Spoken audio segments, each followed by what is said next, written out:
Mike, turn your games down.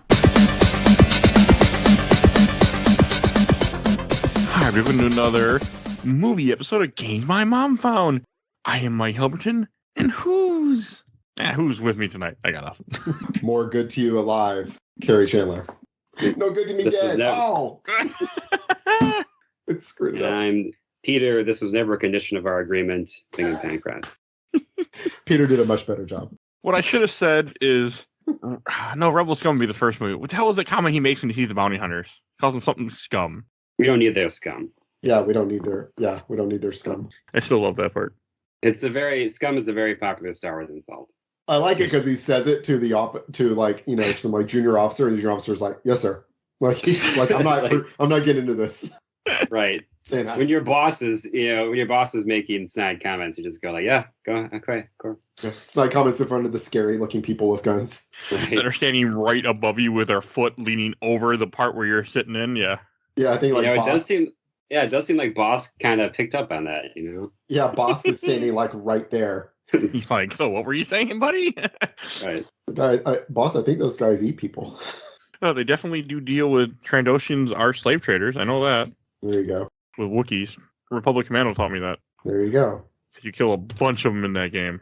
Mm-hmm. So we are here to talk about Star Wars Empire Strikes Back.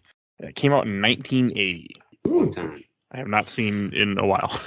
And I'll just get off right at the top. This is my favorite movie. Not my favorite Star Wars movie, my favorite movie. So I'm excited to talk about this. And I'll just mention it is not my favorite Star Wars movie at all. Well, we know that. It is, yeah. It's definitely my favorite Star Wars movie. It's definitely in my top 10. I kind of fluctuate what my top 10 movies of all time are. But, it's my favorite Star Wars movie, too. And I'm most excited to see what Mike says, because Mike has a very contrarian view about the Star Wars movies, and it'll always be interesting to see. Yeah, it is really, my view is strange as hell. So I love it. New Hope is definitely my favorite. Sure. That's not a bad opinion. My bad opinion comes later, but yeah.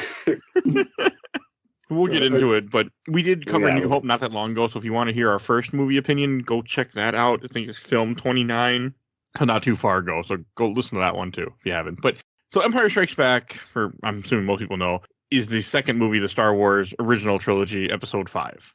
I have issues with this movie. Like, I enjoy parts of it. I enjoy the beginning and I enjoy the end. I don't enjoy the middle of this movie. I get bored when we're in the swamp in Dagobah. I get really bored. Huh. I just don't like that.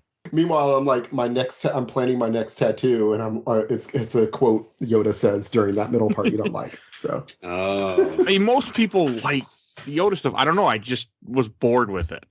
In this watch through. I think there's a part I even missed because they said something like, "I don't remember seeing that happen." I don't think I was paying attention. Oh, I guess when I was a kid, yeah, we'll talk about that later. I kind of used to feel like Mike, but I changed. So did everybody rewatch for the podcast? I assume. Right. Yeah. Yeah. Yep. So what editions did everybody watch? Oh, that's a good one. Disney Plus. I went with Disney Plus as well because I didn't feel like getting out the Blu-ray, which would basically be the same version as well. So. Well, I did something I've never done. I watched the original theatrical release. So, yeah, or to be a little more precise, I watched what's called the original theatrical release, which is available as a bonus disc in the 2006 DVD re-release, which is actually a transfer from the 1993 Laserdisc box set, which is an almost perfect recreation or rendering of the original theatrical release, except the aspect ratio is wrong. It's supposed to be like 22.9 times 10, and instead it's 4 times 3. But other than that, it is, and I think the sound is also slightly compressed, but other than that, it is the original theatrical cut, which I've never actually seen. I grew up watching the really? I grew up watching the 1995 VHS or 95 93 no 95 the 95 VHSs the most. And then I've seen the 91 VHS, the Fox VHSs, where Fox put them out. I've seen those before. And then, but I've seen the most of it over that I've seen easily 50, 60 times is the VHS box set that came out in 1995 that's remastered. I know what you're talking about. Yeah. So it's a remaster. It doesn't have anything changed other than some color correction and sound correction and remastering and all that. That's what I've seen the most. So this is the first time I've ever actually seen the original theatrical cut. So I don't think there's a lot of difference other than you said aspect ratio and maybe some sound effects. I don't think there's much difference between the pre-special edition stuff. Well, I'm assuming. Go ahead. Oh, like in this movie, I don't think this one had as many changes. Like A New Hope had tons of changes. Like this, because I was trying to pay attention to them, and I know a couple of them, but they didn't seem like there were that many. Like nothing big altering. This is the least egregious of all the special editions. If you're going to watch the special editions, this is the one that will be the least likely to piss you off. They only made a few handful of changes that actually I would consider to be big, and they're casting changes. Yeah, I will talk about it, but I agree with you that this is the least intrusive. I feel like most of the stuff doesn't really affect the story or doesn't really affect the pacing because the changes are kind of minor. Right. I don't think any of it really does. Right. It's like the additions are like 30 seconds. And I think the one casting change, which was done for the DVD in 2004, I have issues with that, but we'll get to that when they get there's two. There's two casting changes, actually. Oh, there is? Oh, okay. Yeah. Maybe I'm not thinking of another one. Well, Boba Fett, his voice Boba Fett, yes. It's Tamora Morrison. Right. And they changed Boba Fett and the Emperor. Boba Fett and the Emperor changed. And I was going to ask that. I thought that about the Emperor was changed, but I couldn't remember. Yeah, they put Ian McDermott as the Emperor, who plays him in episode 3. I mean, in Return of the Jedi. But the original in A New Hope and Empire, he's not in A New Hope at all. In Empire, it was originally a woman, and they created like a mask for her that covered her eyes with a picture of chimpanzee eyes. So she had this like simian look, and then it's a guy, an American actor, doing the voice, and then they don't credit the woman playing the Emperor at all, but they do credit the voice in the credits, and then they took him out for. I'm just not a fan of recasting people in like that. Like that's not. I get why Lucas did it, but I feel like it's insulting to the original actors. It is. I mean, if it's just like something like a hologram, just leave it. Don't bother. Like, or I mean, Boba Fett's voice. Like, yes, he's a clone. Does that mean he has to have the same voice and accent as all the clones? Like that bugs me. I didn't realize it was they put in Tamora Morrison because if everything works out in November, I'm actually going to meet the actor who was in that costume for Boba Fett in this movie and had that line originally.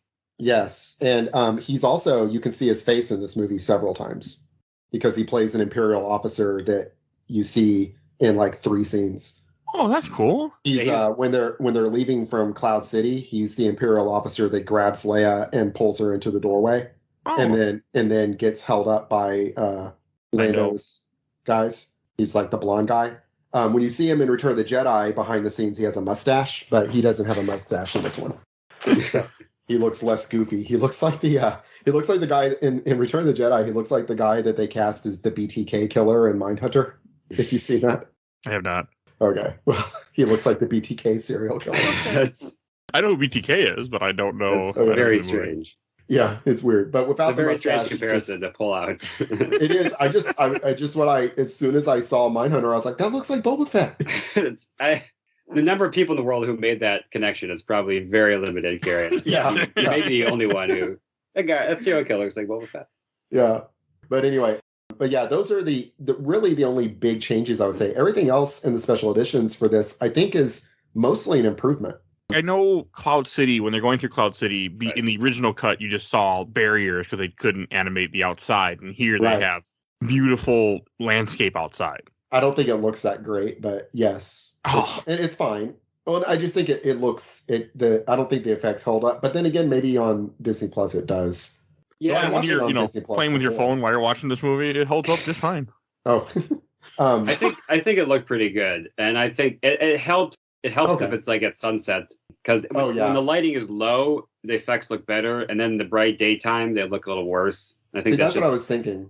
Yeah, because when they first fly into Cloud City in the special edition, they added this CG thing of the cloud cars flying around the buildings, and I didn't think that looked great because it's like really brightly lit. I really like that, but I have a weird fascination with cloud cars in Star Wars for some reason. When I was a kid, I had I had little miniature Cloud Card figures from the Micro Machines collection for some reason. Cool. Yeah, so did I. And I really, really like Cloud Cars. I remember having a Taco Bell toy of the Cloud Car. Oh yeah. I don't know why, but I really like that vehicle. I know it's only playable like 1 or 2 Star Wars games back in the day, but I think it might be a Rogue Squadron. But so I like all that scenes. I remember when the movie came out and they were advertising that. I'm like, oh, this is so cool. And I, to this day, still. Another weird poll. Have you been to Disneyland before? No. Okay, so there's the big roller coaster in the middle of Disneyland is it's a bobsled going down a mountain. I can't remember what it's called. It's like some German name of a mountain. And the cars you ride in look just like those little Cloud Cars. That's what it always makes me think of. That's cool. Yeah, I'll never do it because I hate heights, but that's cool. Oh, and yeah, this one this is a roller coaster that like slams you around a lot. It's not a fun one. I mean, it is fun, but not if you don't like roller coasters. Yeah, no, thank you. I don't like any heights. I was trying to climb up a tower, like a Firewatch tower, essentially at a park not too long ago, and I got about a third way up, and I looked down. I'm like, yeah, no, thank you. And I went right back down. I hear you. But yeah, other changes they made. It was mostly just like little color correction things here and there that I think were mostly good. They did make some changes here and there. We can talk about when we get there that maybe weren't the best, but I think mostly this is the special edition that I disliked the least. Right. But I still wanted to see that theatrical cut because I never actually seen that original version. And it looks good. It's weird because it's in SD, so you can definitely tell on like an HD TV. It's like I asked my son, I was like, can you tell that it looks kind of like fuzzy looking? And he's like, yeah. And I go, well, this because this is supposed to be blown up like 50 feet wide, and when it's on a TV, you can, the fuzziness kind of leaps out at you more, but still. Yeah. So this movie starts off with Hoth. Hoth I find interesting. I guess I don't. I mean, it is a direct sequel, obviously, but I guess I don't like how they're on like the snow planet, and I guess a lot of it is like the Rebel Alliance is doing so terrible when this movie starts off. Like they are not in good shape at all, and that makes me sad. Well, the thing about the Rebels is they're supposed to be like a rebellion, like a guerrilla force, right? Yeah. So they're not going to be like having, gigantic bases all over the place and giant fleets of ships necessarily. It's more like, with like the Battle of Endor, Return of the Jedi, that's like there's ships from all over the galaxy converging for one big last-ditch effort kind of thing, They're in worse shape then than they are in this. I forgot. Yeah, they're in bad shape in that. Yeah, and that's the idea. Is like they're not supposed to be like on par with the Empire. It's supposed to be this little ragtag rebellion that's having to hide until they can find their time to strike, And so I think it's great them having to like go from one, system to another one, like, that they see the slightest chance that they've been found. It's like, all right, prepare for evacuation. We're out. It's like that. I also forgot to check how many years is this between A New Hope and Empire Strikes Back? 2? I think canonically it's supposed to be 2 or 3 years because it is 3 years between releases of the movies, that's 77, 80, 83. Yeah. I think canonically this is supposed to be 3 ABY after Battle of Yavin, I think. Yeah, that's what I remember. Okay. I'm sure there's a source that says it, but I think. Oh yeah, I just didn't look it up. So yeah, you get the sense that there's been some adventures in the meantime, and that was part of the fun. You get to fill in what happens in the gap, and you assume that at some point they found this base that's very remote and very hard to track. And I'm guessing just because it's a remote planet with no settlements on it, that they assume that they would be hidden for a while, but probably not forever. Because like it shows very quickly that the Imperials are very much after them. Like they're searching everywhere. And I didn't remember this, but I did find it amusing where the Admiral's like, that one guy's like, yeah, we don't need to check this out. There's nothing there. Yeah, and it turns out he's completely wrong. I mean, Admiral also, that's good. Getting ahead of ourselves. But yeah, when the fact that it's such a remote planet and such a hostile environment, I think was meant to be in their favor. It fooled a lot of people, but it didn't fool Vader. So yeah. And I just looked it up. It is canonically three years after the last movie. Okay, and I know that they've added. I mean, even back in the extended universe, there would have been story. Like right now, the current story that takes place between this is the comic book run that runs for a lot of issues. I read some of it back in the day when it first started, which is pretty good, which runs between the two movies.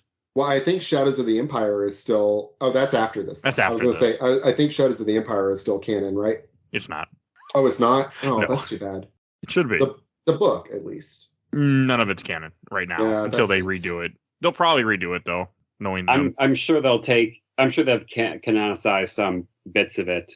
Yeah, but you're right. That's after this. I was getting mixed up. I like they mention that they ran into a bounty hunter on Ord Mantell. Yeah. And then in Shadows of the Empire, Dash Rendar runs into IG-88 on Ord Mantell. Yeah. And they also produced after Empire Strikes Back, but before Return of the Jedi, they produced like radio dramas of extended stories, and they had like a radio drama that was like Encounter at Ord Mantell, and it's about the thing that Han mentions. That's cool. Here. Yeah, and that's probably not canon either, but that was still. They changed the canon so much. I was going to say, the radio dramas I listened to a long time ago. I should listen to them again. They're not easy to find, but they've kind of fleshed out the story much more, and they were a very interesting artifact of the time. Yeah. Yeah. I also feel like every planet would have some kind of life on it. I mean, this planet obviously has life on it, but I always thought as a kid the Tauntauns were from this planet that they were riding. Yeah, that's what I assumed. So I don't know. The extended universe says they're not. The expanded universe says they're not. But I mean, that doesn't mean anything. Not anymore. Yeah, I remember reading like a book where they were like, there was like a Tauntaun ranch on Coruscant. Well, that's but that doesn't mean they're from Coruscant. That's kind of the problem in some of Star Wars. In a universe of billions of planets, everybody kind of references the same animals like banthas and tauntauns from the handful of planets we've seen. So yeah, but they also reference what Gondarks and right. True, that's true. But I think it kind of depends on what we're supposed to think is the origin of this galaxy. Did all these humans originate on a single planet and then spread out in some ancient timeline and then bring wildlife with them, and that's why I don't know. Anyway, I always kind of assumed the Tauntauns were brought here because they die in the blizzard, and I'm so they're obviously not suited for the weather on this planet. That's true. That is true. I mean, they're suited to it somewhat, but I mean, they can't handle it when it gets really bad. Reach the first marker. So yeah, I do like the concept though of we haven't figured out how to get our speeders working in the cold, so we're having to ride around on animals. I always like that in sci-fi stuff when you bring in kind of some old timey stuff because it's practical. Sillier version of this that I still kind of like is the end of the worst Star Wars movie when they're riding the horses on the outside of a Star Destroyer. That's fun. That wasn't an Attack of the Clones. Oh, you're right. Okay. You forget the that second worst Star Wars movie. Sorry. For Mike, that's like the third best Star Wars. The funny thing is, that's how my memory was when I saw that movie in theaters. Oh, my memory is it's the last movie I saw before COVID. Right. I can't wait to revisit that movie. Oof. So I'm gonna cry. I just wanted to say, so we get Hoth, we get Luke getting attacked by the Wampa. Yes, I love this. And it's kind of a jarring way to start the movie. Your hero is attacked and incapacitated within the first 3 minutes of your movie. Yeah. Well, they had to. I mean, they had to give it an excuse to why he has all the scars from the car accident. Well, that's actually a myth. That's an urban legend. Oh, okay. I thought he was scarred up. He was injured in a car crash, but his scars were completely gone by the time they started filming. Oh, okay. Yeah. But I thought that also. I had to look it up. Yeah, it was a common. I think at the time it was it was spread from the late 70s. It was spread by entertainment magazines and stuff. Yeah. Right. I mean, he does look different, but that's because he's 3 years older. He doesn't look 18 or whatever it is. He looks, his early 20s. So yeah, it just happens when you get older. When I watched this movie this time, I really thought about, as I made the joke in the chat, the whole rebellion could have been ended by a big snow bear. Right. Yeah, it could have. He almost killed them. And it's realistic. It is realistic. Yeah. I know in the special edition we do see the full Wampa. In the original cut, we don't see the full Wampa. Right, because they built a full suit and everything, but it looked goofy. And so Irvin Kushner was like, no, we're not going to do that. Yeah. I think that was the right choice. I don't mind it in the special edition where you see it. I do mind you kind of see it so soon. I felt like maybe a little bit bigger buildup, but to it, like you might see hands and you might see the back of it. And then maybe once it attacks Luke, you see the full thing. Would have been more effective, but it's not too egregious. That's going to be a phrase I use a lot, but it's all right. It's all right that you see the whole thing. The special edition? Yeah, I thought it looked fine in the special edition. It did too. I like Wampas a lot. So, because of my experience with Wampas was Shells of the Empire. Shells of the Empire, yeah. And releasing the Wampa and getting it to kill all the stormtroopers in Echo Base is a lot of fun. Yeah. Yeah. So I really liked it. I mean, I also and I was wondering to myself, why doesn't ObiWan show up when he's in the cave? Because he uses the Force for the first time, and it isn't until he is out of the cave, is wandering in the snow, dying, and ObiWan shows up in a I would say hologram, but shows up as a Force ghost and is like, Luke, go to Dagobah. Luke, go to Dagobah. And then he's dying. Dagobah. That's really the most inconvenient time. And then Han, well, I think it's a convenient time because then Han appears right there. You could almost look at it as either he led Han to Luke or he led Luke to Han, or at the very least, he got Luke's attention and got him not to lay down and fall asleep in the snow and, be looking directly toward where Han was going to show up. I mean, I think it's too convenient that Han just appears there for there not to be a connection implied. Oh, there you go. I guess I hadn't really thought about it that way. That's kind of how I always saw it, even as a kid. I was like, oh, yeah, Obi-Wan's helping him here as much as he can because, he can't affect things, but he can speak to people, at least to people that are Force sensitive. Yeah. Speaking of which, so Han rescues Luke, and he does this thing, which if you've seen, they did it in The Revenant also with Leonardo DiCaprio, where he cuts open, you cut open the animal to stick him inside to survive the cold. And I love that part. And he says, I thought they smelled bad on the outside, which is a great line. But I remember the first time I ever saw this movie, I was sleeping over at a friend's house and we were watching it. And my friend was like, I had never seen anything Star Wars. And he was a huge Star Wars fan. And this is, 1992 or maybe 93. And he goes, oh, you see the fact that Han Solo is using the lightsaber, that means Han Solo can use the Force. Because the fan theory among kids on the playground was that you needed the Force to use a lightsaber, which is, not true. But no, you can't use it as effectively. You wouldn't be effective with it. You'd probably end up cutting off your own hand or something, or your head. Yeah, but still. Okay. Yeah. Well, in Mando's case, it's the dark saber, and it gets heavier. It gets heavy, but still. I think in the original trilogy, I think is he the only non-Jedi to use a lightsaber? I don't think anyone else picks one up. No, it's just Luke and Vader. That's it, and Obi-Wan. Obi-Wan, yeah. Luke and Vader and Obi-Wan. It's Emperor doesn't use a lightsaber. No. He doesn't need a lightsaber. It would look goofy. It would look goofy and stupid if he used a lightsaber. That would never happen, right? It would be, Yoda. It'd be almost as bad as Yoda using a lightsaber. If you could imagine something that dumb. Imagine that little creature flipping off the walls and everything. Oh, that would. I'm glad that never happened. Can't wait. Yoda doesn't need a lightsaber because he can literally lift starships. I also one thing in the Hoth when he puts them in there, I always have thought that they stayed inside the Tauntaun for the whole night, but no, I didn't realize till this watch. Yeah, he's building a shelter while he puts Luke inside there. And you can see it whenever the Rogue Squadron rescues him. He's built a little. I mean, it's covered in snow, but you can see the little antenna sticking out of it that's transmitting their position, probably. And they get the speeders working the next day, luckily. Oh yeah, that's good. Well, they needed those damn speeders because things the movie would not have went well if the speeders weren't there. So yep. And I like where it goes. I like it when you get back and then Han's already ready to leave. But I don't remember. Is there a story reason why his ship is all fucked up and won't start? I know something about Chewbacca took it apart or something. Oh, I think it's because it's a piece of shit. Is the idea. Yeah, I mean that's a great running joke. I don't think there's a canon reason or it doesn't really explain other than it's taking a lot of beating. It's 40 years old or whatever, and it's just you just can't get it working. It's probably been sitting there for a while, and Yeah, I mean the whole the whole concept of the Millennium Falcon is the American muscle car, like an old beat up junker that you've like souped up, but you're constantly having to work on it because it's constantly falling apart and breaking. That was like the idea behind it in the original movie.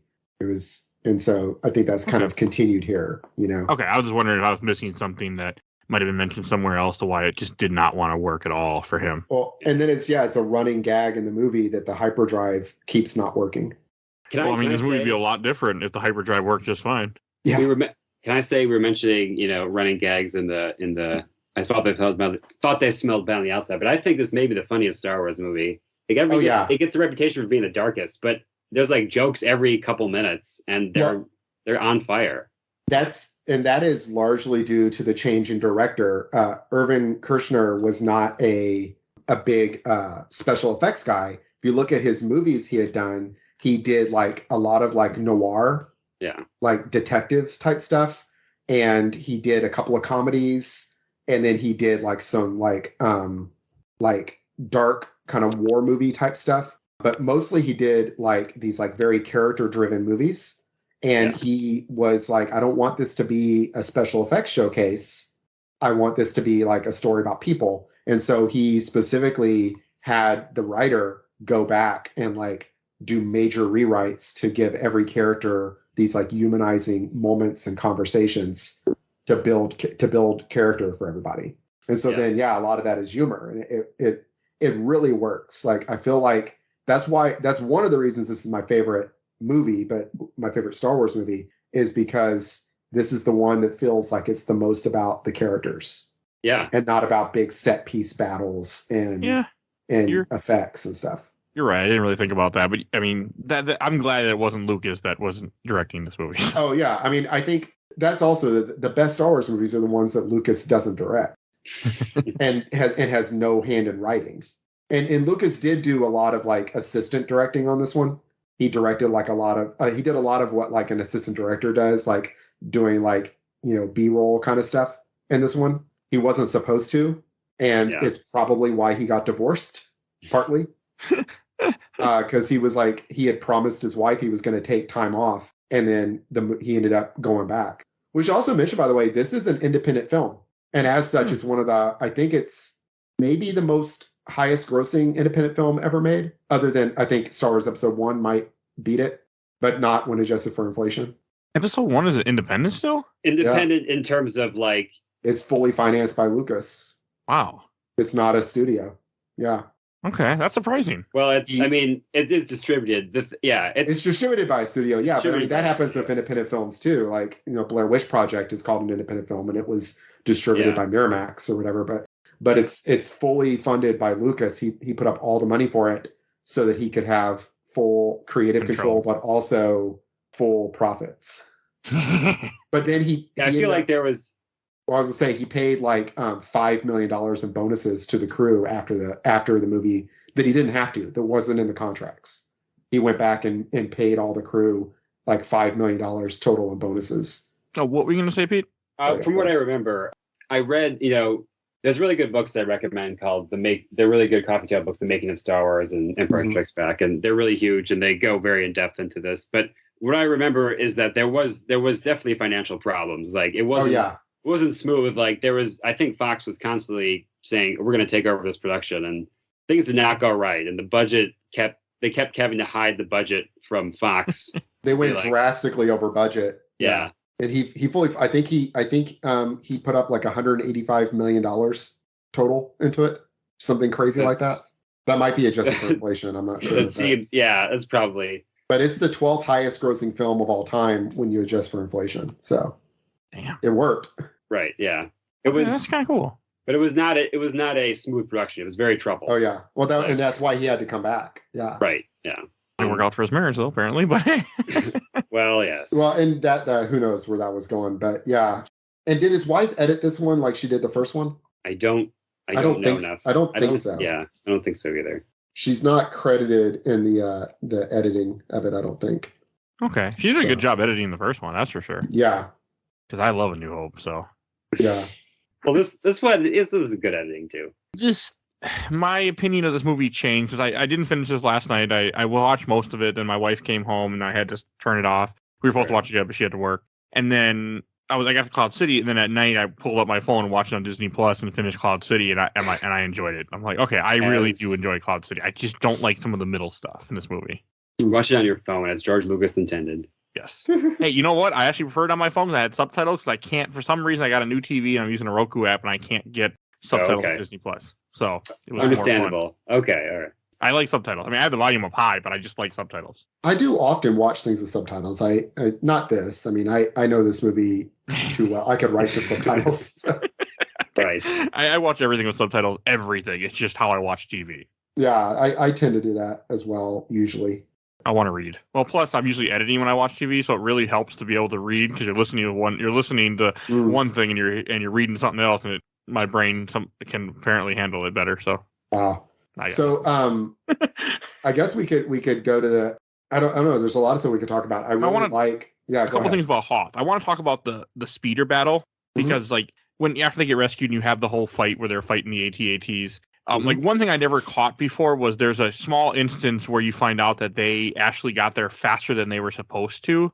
Yes. Because the Empire ended up getting out of light speed sooner than later. Because he thought it would give them the element of surprise. Yeah. That is another running gag in the movie that I love is Vader keeps killing people for like messing up. And so that people keep getting promoted. Yeah. I never caught that before. Like, he kills. I mean, and that guy is the same guy gets all pissed off when they sent the droid there. He's like, "There's nothing there. Like, it's just a settlement." Right. Feels like this guy was just complete not care. Did not read the room. Yeah, and Vader kills him and tells Captain Piet, he's like, "Do not disappoint me, Admiral Piet." Right. And Captain Piet's like, "All right." I mean, and then you see it happen again in the movie later, and I love it. Yeah, it's Admiral Ozzel, and you get Admiral Ozzel is great because you get the sense that, this guy's incompetent. He's probably rich or he's probably well connected. So he just got this job because of his connections and not because he was any sort of competent military strategist. Yeah. And the scene where he, gets choked to death is, it's dramatic and funny at the same time because everyone around him is just looking like, oh, Vader killed somebody else. Yep. Let's go back to work. Yeah, especially the next time it happens, nobody bats an eye. Right. It's just another day. You can see with Piet is just like, yeah, I'm just going to do my job. I'm not going to get in trouble. I'm just going to Does he survive this movie? He does. At the end, you think that Vader's probably going to kill him, and Vader just walks away and leaves him alive. Okay, I thought. Yeah, that's part of the joke. I mean, you're supposed to be like, oh shit, Piet's next, but then Vader's too conflicted, so he walks away, and Piet kind of breathes a sigh of relief. Yeah. He does. He is in Return of the Jedi, which he does die when the Executor gets destroyed by an A-wing. So that's true. That's his demise. Yeah. I'm excited to rewatch that movie. By the way. Yeah. I haven't seen it in years. But one of the big parts is when you have so they have time. The Empire comes and it comes in the whole ground forces. Yeah. And why aren't they using X-wings? Because they can't use X-wings on a planet. I don't think there's probably some twisted canon logic to why they can't do that, but I don't think there's a good reason for that. If maybe they don't have enough of them, or maybe they're not well armed or something like that. Okay, because I think I always kind of figured it was because they need them to protect the transport ships as they're leaving the planet, and fighting the AT-ATs is just to delay things so they can evacuate. Because can't X-wing blasters take out an AT-AT? I don't know. Well, they said the armor is too strong for blasters. Oh, okay. I thought maybe that makes sense. I was thinking the X-wings had stronger blasters or something for some reason. I mean, they've got proton torpedoes. Yeah. That would do it. But presumably you have a limited amount of them, so you don't want to waste them on that if you evacuate. And so that does make sense. But their big thing is getting those big Mon Calamari cruisers off the planet. Yeah. They've got to get those big transport ships off the planet, and the X-wings are going to go escort them. Yeah. That's right. Do they lose a bunch of transport during this too, or am I making up a scene in my head? No, they don't lose any. I don't think. The ion cannons disable the Star Destroyers. I remember there being a scene of them losing them if they're shipping them off, and maybe it's some other Star Wars thing where they lose. You're thinking Return of the Jedi. They lose several of them in Return of the Jedi. Okay, that probably was it then. The Battle of Endor. Yeah. Okay, because somewhere in my head I had the scene. I'm like, where's the scene? Was I not paying enough attention? I missed it this watch through? But okay, that's what I was curious about. But no, everything like the battle, I still think is really good. I mean, I was wondering why they didn't go for the lead AT-AT, the one that's actually zoning in on the shield generator, not taking out the ones in the back. But hey, whatever. Yeah, I don't know. But Do you see an ATST for a couple of seconds also? Yes. Yeah. Yep. They're originally going to use more of those, and they decided that they weren't big enough. Well, one was enough to sell the toys. Yeah. So it's okay. Yeah, there you go. It's a beautiful stop. Stop motion animation. Uh-huh. It's still just very holds up. effective. Yeah, And also the use of high-speed cameras and models. Yeah. A lot of good stuff. I love the chase. I love all them flying around. How they have to use a tow cable, and Luke can't do anything because his co-pilot got murdered pretty quickly. So poor Dak. Dak felt like he could take on the whole empire by himself. Don't ever say that. Turns out he dies. Yeah. He might as well have been like, I can't wait to go visit my family. I'm 2 days from retirement. Yeah, exactly. He might as well, yeah. And I also still love the scene when they do take out Luke's speeder, and then he just uses the tow cable and his lightsaber to get inside and just throws a grenade inside. Yeah. It's heroic stuff right there. It's very cool. I really like that. I was thinking, he's trying to pull Dak out of the thing before it gets crushed. And he ain't going for Dak. He's going for the tow cable. He just left Dak there, like, you're already dead anyway, Dak. Bye.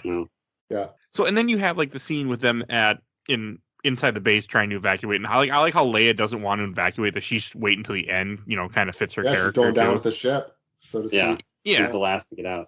I like that, and I like it that she goes with Han and Chewbacca. I mean, it had to for the plot, but I do like all that. And so there's a lot of deleted scenes as you were showing me before this, that as they're coming into, as the Imperials are all coming into the base. Like one, I like it that I still wish that there's one deleted scene. I understand why it's not there, but I love the scene where C-3PO pulls a warning sign off a door, and then a snowtrooper goes to the door and gets grabbed by a Wampa. They just close the door and walk away. I understand why it's deleted, but it is kind of funny. It is a funny part. There was a whole Wampa subplot where they get attacked, and I think because they thought it looked silly, they were like, or slowed down the plot or whatever, they were like, no, we're not doing this. We're not doing the Wampa. I'm okay with it, but I just love that. I mean, I understand why that scene's not in this movie, but it's fucking hilarious. It also fits Imperials because Imperials don't care about each other, really. Like, they're not like, no man left behind. No, they don't give a shit. Like, Imperials are not important to anybody, including Imperials. They're cannon fodder, basically. Yeah, I mean, they really are. Like, I mean, they're just random people who were conscripted into an army who, a lot of them probably had no choice. I mean, they're not exactly, like, you look at, in the Solo movie, you kind of get a reference to that. Like, they really are not, they're not good. Yeah, it's very dehumanized if you're in there. If you're in the military, probably. And if you're an officer, you're probably, you probably have connections, or, if you get to see your face, you're probably of a different sort of class than just the cannon fodder. Stormtroopers seem very, in everything Star Wars canon that we have gotten, they seem very just, forgettable. Like you're saying, they really do. Yeah. They don't matter and to anybody. And well, again, it makes sense. You have a galaxy-wide, empire. You're going to have millions, if not billions, of people you're just conscripting. You don't give a shit about them. Yeah. So I get it. I like, speaking of Stormtroopers, I really like the Snowtrooper armor a lot. Same. Yeah. Yeah. The Snowtroopers from this, and then the Scout Troopers in Return of the Jedi. Those are like my favorite Stormtrooper variations. Yeah. They're simple designs. I mean, they're just variants on white, but they're very distinctive, and they look cool. So my big question is, when this was all happening, they're evacuating, where's Dash Rendar? I thought he was supposed to be here, huh? Somewhere? He's on the other side of the base, getting his ship ready to. What I can't remember what his ship was called. The Outrider. The Outrider, very good. Yeah, he's getting. That's what I kept thinking of during this movie. He's got to get to the Outrider. He's got to jump across a lot of like platforms to get to the Outrider. Yeah, I like that game. Exactly. We just didn't see. That's the east wing of Echo Base. Oh, okay. This is we're on the west side of the base, So exactly. And we see there's cave-ins that block it off. So right, yeah.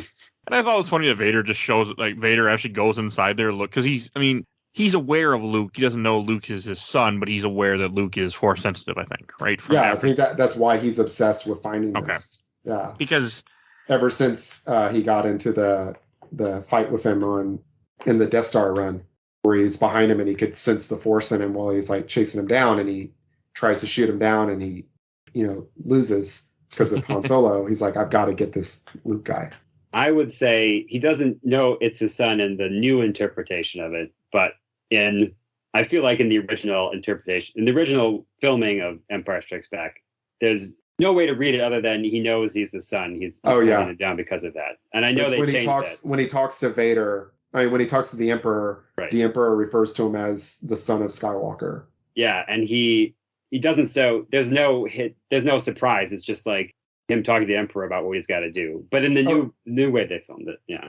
I was saying, and you guys saw the special edition. That is one of the changes they made. Right. He says he is the spawn of Anakin Skywalker in the special. Yeah. Vader says, "How is this possible?" And he says, "Search your feelings. You know it to be true." Right.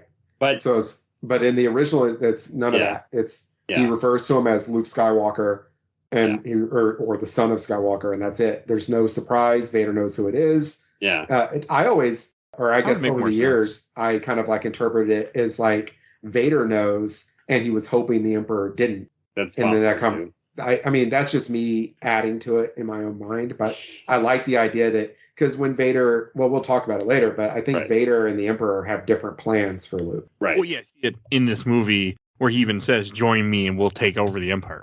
Yeah, exactly. So he was always planning to defeat him. Yeah. At some point. To overthrow exactly. He's aware. I mean, he was tricked essentially. So.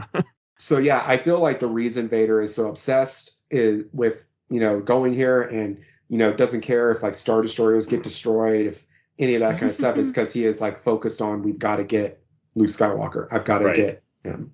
I've got to find him and take him alive and all that kind of stuff. I like the idea of him knowing already who he is more than the original cut. That sounds better. And so another thing that happens here that I really like is our characters get separated from each other for almost the entire movie. So we think of like certain duos, right? Like C-3PO and R2-D2. C-3PO says goodbye to R2-D2 at Hoth Base and then doesn't see him again until they're escaping from Bespin. Right. And then similarly, Han and Luke, they wish each other luck and then they don't see each other again the entire movie. They're not the only time that's it. The entire until Return of the Jedi. Right, until Return of the Jedi, in fact. Right. Mm-hmm. Another thing I never noticed that I'm noticing now in this trilogy, Vader never sees C-3PO. Yeah. Which makes sense because he shouldn't ever see him considering that he built him. So he might recognize, hey, I built that protocol droid. Right. Oh.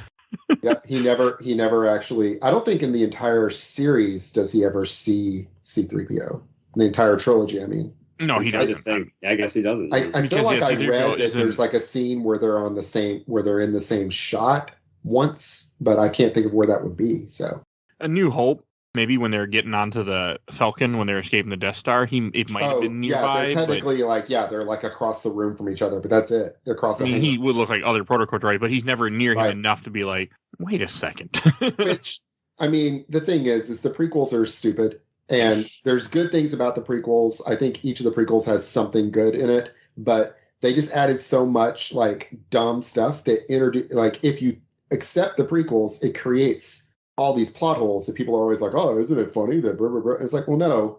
When they made the original movies, that plot hole didn't exist. That was introduced later when Lucas wrote a script on a legal pad over a weekend, which is literally how he wrote episode 1.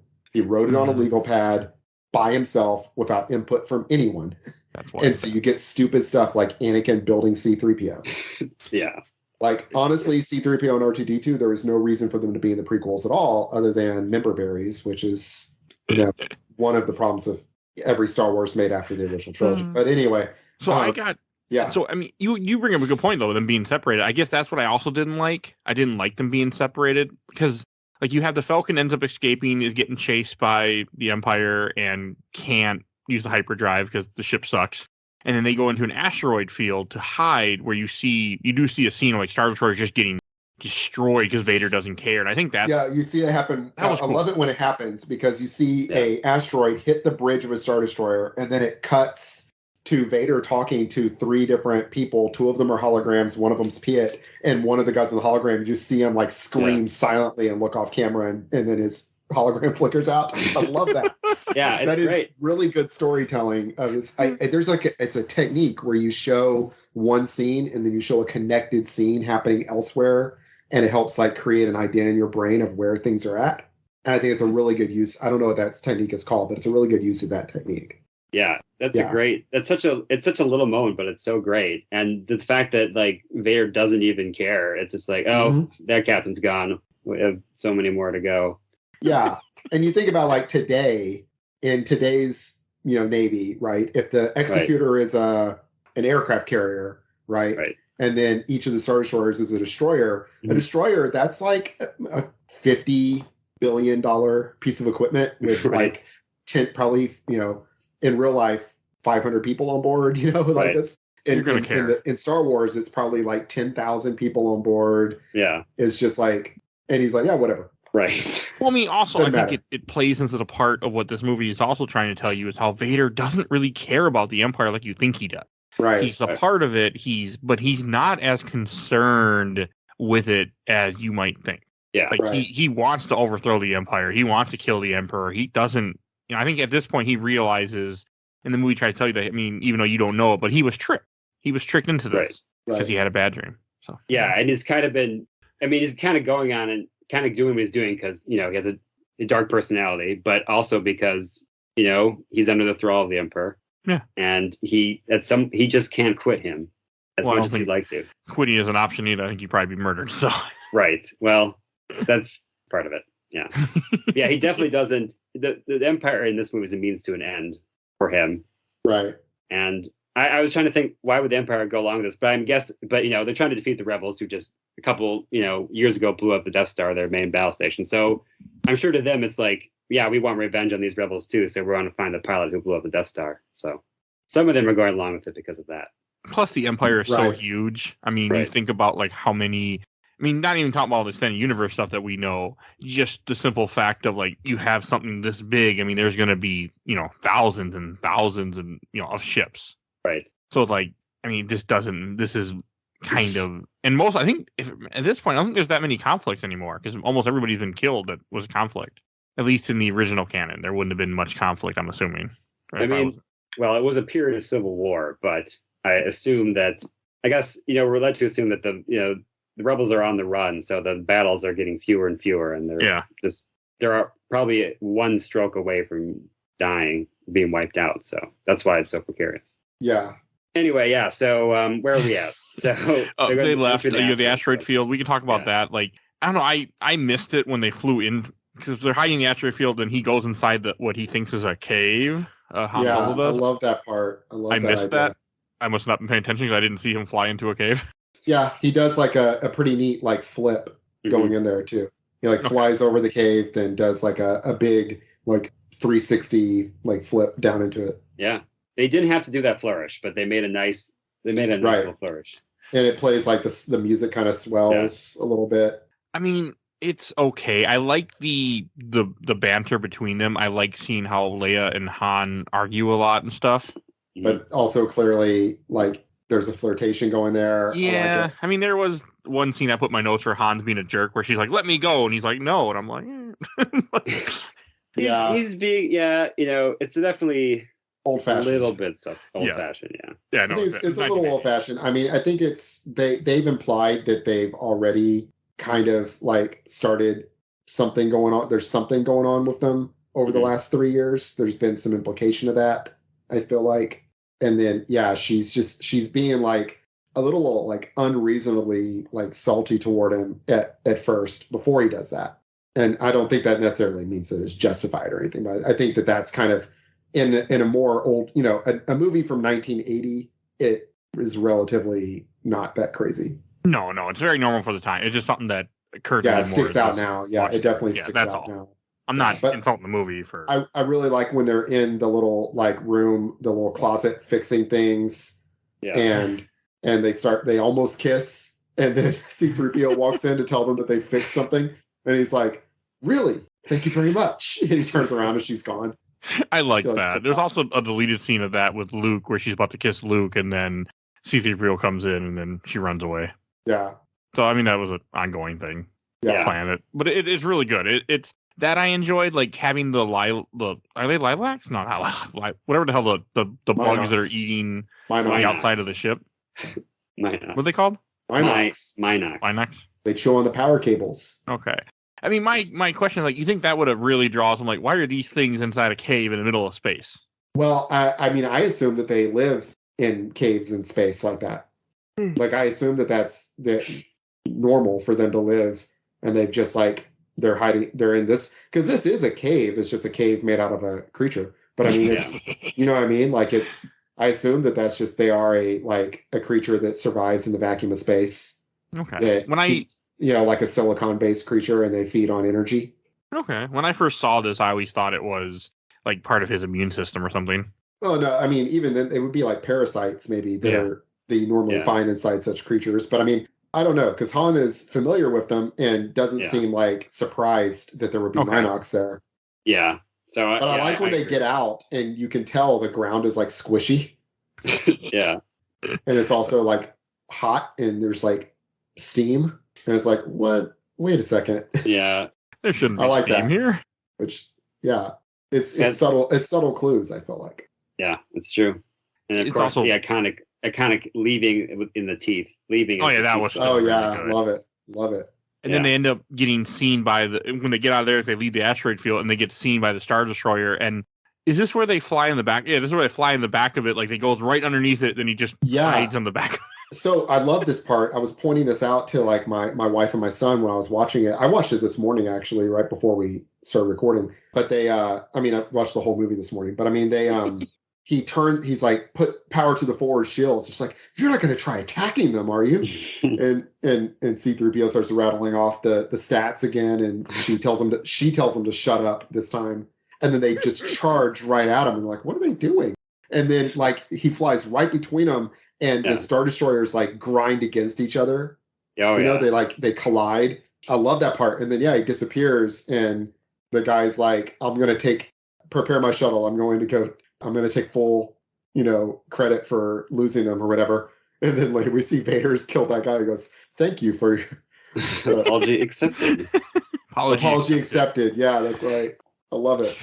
He killed so many people in this movie that work for him. But and then they like attach like magnetically to the back of the ship where its sensors can't, and like the sensor shadow. And it's something like a smuggler like Han Solo would like know about, like sensor shadows and stuff like that. I love it. And he's like, "Oh, we'll just leave out when they dump their trash if they follow Imperial." Right. And Leia says, he goes, "We'll just drift away." And she goes, "With the other garbage." And you see him like get like a little hurt expression for a second, like, "Hey." He's a good actor. I mean, Harrison Ford really is. He's so good. And so is Carrie Fisher. Like, She does a great job in this movie. Like, she really does. Like, all the emotions she plays for the different parts, like, she does a really good job of conveying that. And, you can see how her conflicted her character gets throughout this movie. Yeah. I really like that. Yeah. And is this when... What was I going to say? And at the same time, this is when Luke is in his X-Wing and he flies to... Oh, Dagobah. Oh, was this when you see the bounty hunters for the first time? It was a little before this, but yeah. Okay, but somewhere in this scene. But I love it. I mean, for some reason in my head, I thought there was a pan shot where you see the whole team standing there, and there was not. No. I don't know if there's a still here and there. I think there's a production image. Okay. Yeah, that was like that shows up in a lot of like magazines and stuff. Yeah, because I know I've seen a still image. I had it in my head, and I was waiting for it. I was going to take a picture of it while I was watching this movie last night. Yeah, my favorite scene, and I did not see that still image. Yeah, so you see you catch glimpses of them over people's shoulders and stuff like that. You see Dengar, Bosk, IG-88, Boba Fett. I think there's one. Is there one more? There's Forlom and there's Zuckuss. Yeah. Oh, right. Yeah. I love these characters, even though they do absolutely nothing.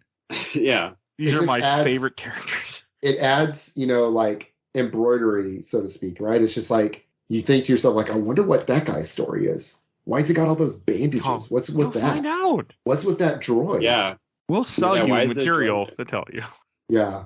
And that's part of the, I don't think they got names until, I don't know if they named them on the production set, but until the action figures came out. I think that's when. Yeah, they named them for the action figures. Yeah. The majority of the people heard about them, and they're like, "Whoa, this guy's name is Dengar." Yeah. Dengar. Have they ever done anything with that character? Really? They've had they've created stories of him. Yeah. He was in. If you remember, we even read Dark Empire when he was in there. Was that actually Dengar? It was Dengar. Yeah. He's a rival of Han Solo's that Han Solo beat, and so now he's like obsessed with getting revenge on Solo. Yeah. been a while since we were at Dark Empire. And of course, we've seen IG-88 and other. He's a Sentinel droid. We've seen other Sentinel droids too. Of course, with the Mandalorian. Yep. Really, I think brought the Sentinel droid back to prominence. I just love seeing them all, and it just makes me so happy. Yeah, it adds to the universe. And it does. You're exactly. Just like, these are the guys that Vader was like, we need these. I don't know, these were the top men. You know? Right. Exactly. Well, I feel like a big part of this isn't because he wants Luke alive, but he wants Luke for himself. He hired these bounty hunters, so they have no allegiance to the Empire. They're just going to do what he asks. Like, hey, you're paying me. Okay, here you go. Yeah. Whereas the Empire gets him, the Empire is going to take him and use him to replace Vader. Essentially, is what the Emperor is up to. Right. Yeah. The Emperor wants Luke to replace Vader. Vader wants to replace the Emperor, basically. Mm-hmm. So, which again fits the whole Sith, the way they are. Well, I mean, it sets up the way they are. You know what I mean? Yeah. Like, good point. That's better. We don't even have the concept of the Sith yet at this point. So. Right. I guess it's a good time to talk about the Emperor scene. In the Emperor scene, I think Vader says, he's just a boy, or he says if he could be turned, he could be a powerful ally. But the Emperor says, oh yes, he could be a great asset. So it's like, Vader sees him as like, ally, friend, human being, and Emperor just sees him as another tool that he can use to further his ends. Yeah. Yeah, exactly. They don't ever say Emperor Palpatine in this, correct? In this movie? Okay. No. That's not to my knowledge, the name Palpatine was created for the toy. Well, go ahead. In the original, in the Star Wars novel, at the beginning, it has a prologue where it says Senator Palpatine took over, or Senator Palpatine was a corrupt figure in the rebellion that became the head of the Empire or something like that. So he was from. He's in the novel, he's in the novel. Yeah, but I would say like in the movies, you don't see his name till Episode 1. Yeah, he's not mentioned in any text. Yeah. Okay. I believe in I don't remember if Return of the Jedi novel says Palpatine. It may have been there, but I think most of the time it's just the Emperor. Okay. It's been a long time since I've read the novel.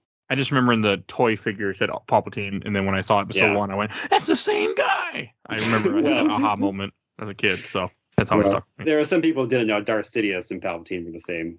That was the Phantom Menace was Darth Sidious, but there were a lot of people who didn't know that, considering the entire clone army and considering it's the very same actor who played them. I don't know how it's like clearly the same actor with clearly the same voice, right? And Ian McDermott is like clearly like evil when he's portraying Senator Palpatine. It's like this guy's obviously a bad guy, like right. But I remember even at the time, I think other kids were like, oh, that was the same person. I'm like, yes, it's the same. It's supposed to be the same character. Yeah, other kids, I just think like I was like 17 when Episode 1 came out. So yeah. Yeah, I was a little bit younger. Yeah, so like, 13, I think, right? 12, 13? I think I was 11. Okay. So maybe I was 12. I was born in 87. You were born in 88, if I remember correctly. Oh, they're 90, was Episode 1 98 or it was 99? 99 or 2000? 99. I remember it was 99. It was 99 because so many good movies. So many movies. Yeah. I know it was 99 because I worked at Target when it came out. Oh man. I was working at Target when I was 16 and what a time. 16. So I was 16. Yeah. What a time. Oh yeah.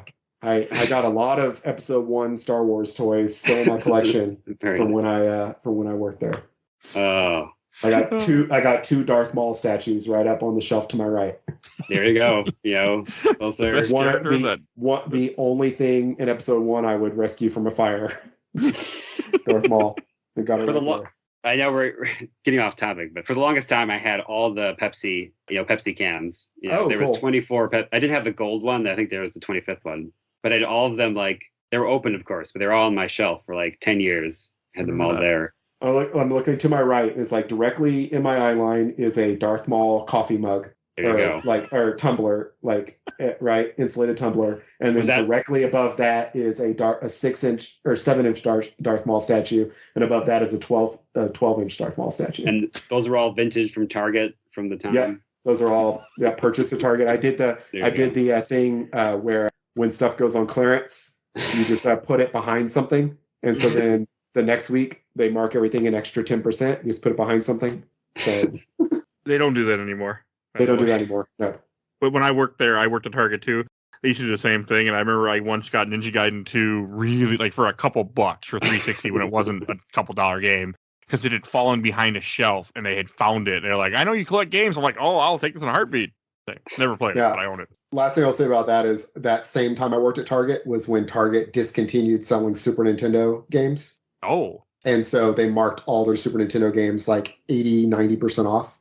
Wow. So I got like a Link to the Past for $12. Oh. So that's a good game. They should have known that in 20 years those things would be collectibles. No. I got Chrono Trigger too. I got a second copy of Chrono Trigger. Oh, I love that game. I still have a copy above my head actually. But all right. Anyway, so back to Dagobah. Let's go to Part that I don't care about. Dagobah. We haven't talked about Dagobah yet. That's okay. Mike, we're talking about Dagobah. We want to talk. We're gonna question you about why you feel so. Why does this drag for you, Mike? Because I love the Dagobah stuff so much. There wasn't enough interaction. I don't like Yoda. I don't like him getting so impatient with Yogi. He's like, "Oh, I know Yoda, the Jedi Master. Like he's over here. I love that. I love it. I don't know. Yeah. I just was Yoda's bored testing with it. him. He wants to see, is this kid patient? It's not.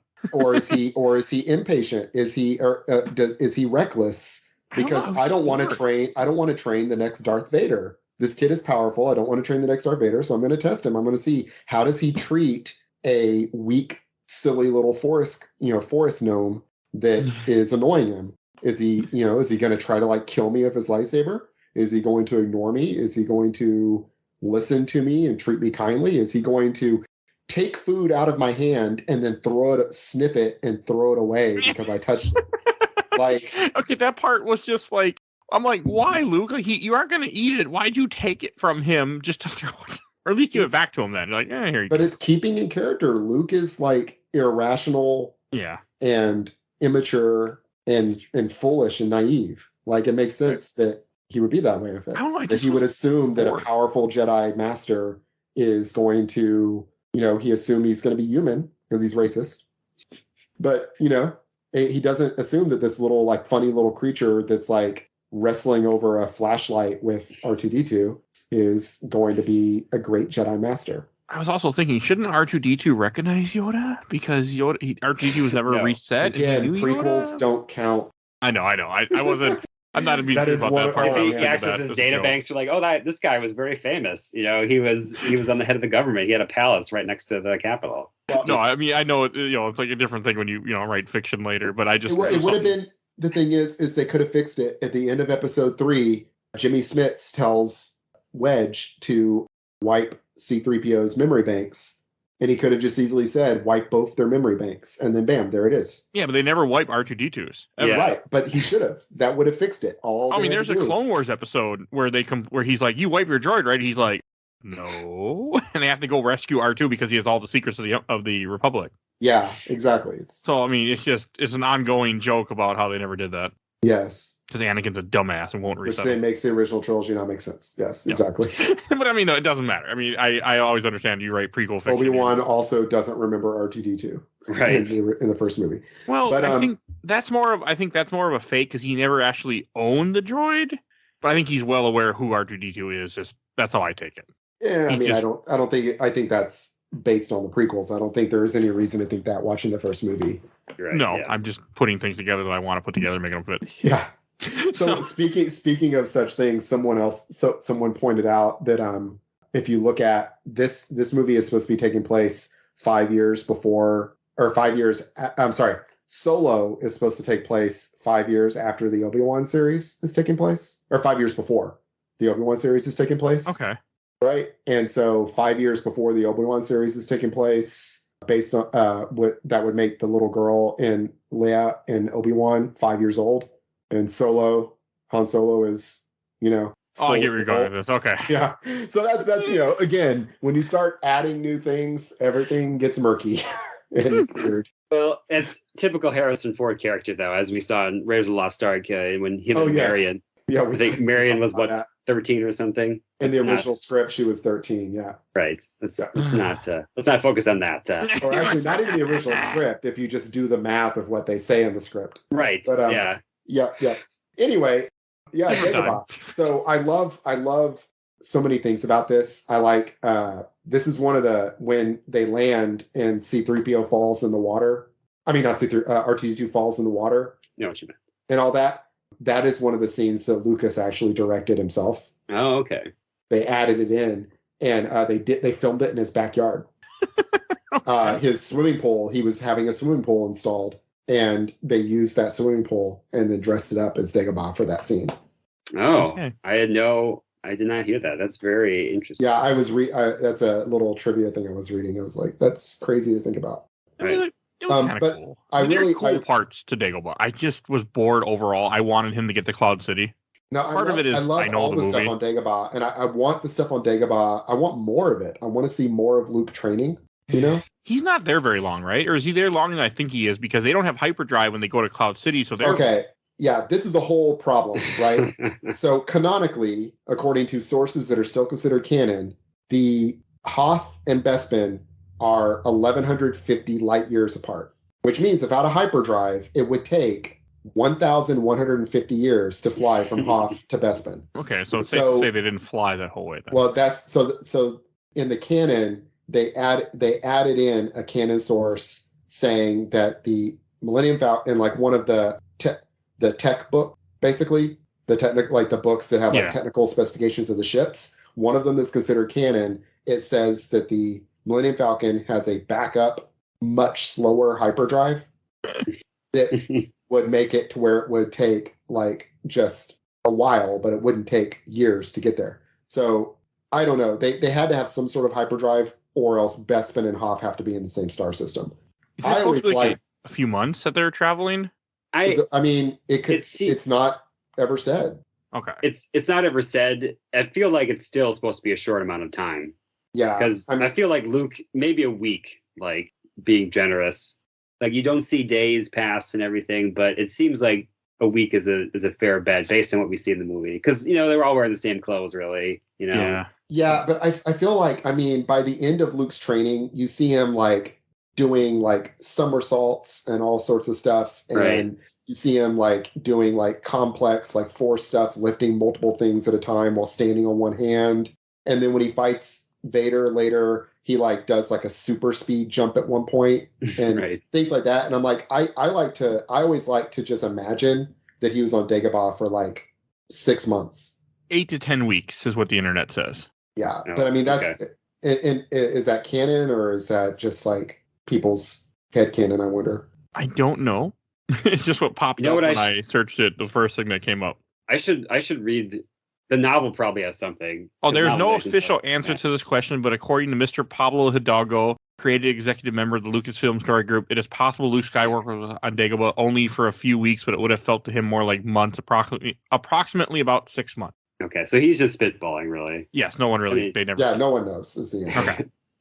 The problem it really is just it's one of those. It is I would say it's really the only real plot hole in the original trilogy to me, is that you have this situation where it's a majorly important plot point that the Millennium Falcon does not have a working hyperdrive, but that's not how space works, right? Like if we assume that they're in the same system and it's like the distance from like Earth, Jupiter, well, that's, on a good time of, at a good time of alignment, you could get from Earth to Jupiter in a really fast ship in like 9 months, 6 months, right? Or you figure it's Earth to Mars, right? When Earth and Mars are the closest to each other, we can get from Earth to Mars in like 3 months, right? So you figure something, if you just decide that Bespin and Hoth are in the same system, then you can headcanon that maybe it's a couple of months. See, I've been watching too much Star Trek lately, so I'm always like, oh, wait a second, this would be... So that's what's in my head. It's like,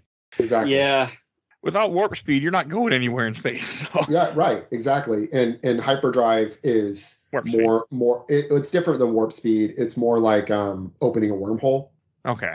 Does that make sense? You're entering like a different reality when you go into hyperspace. It's how you get from the alpha quadrant to the gamma quadrant, right?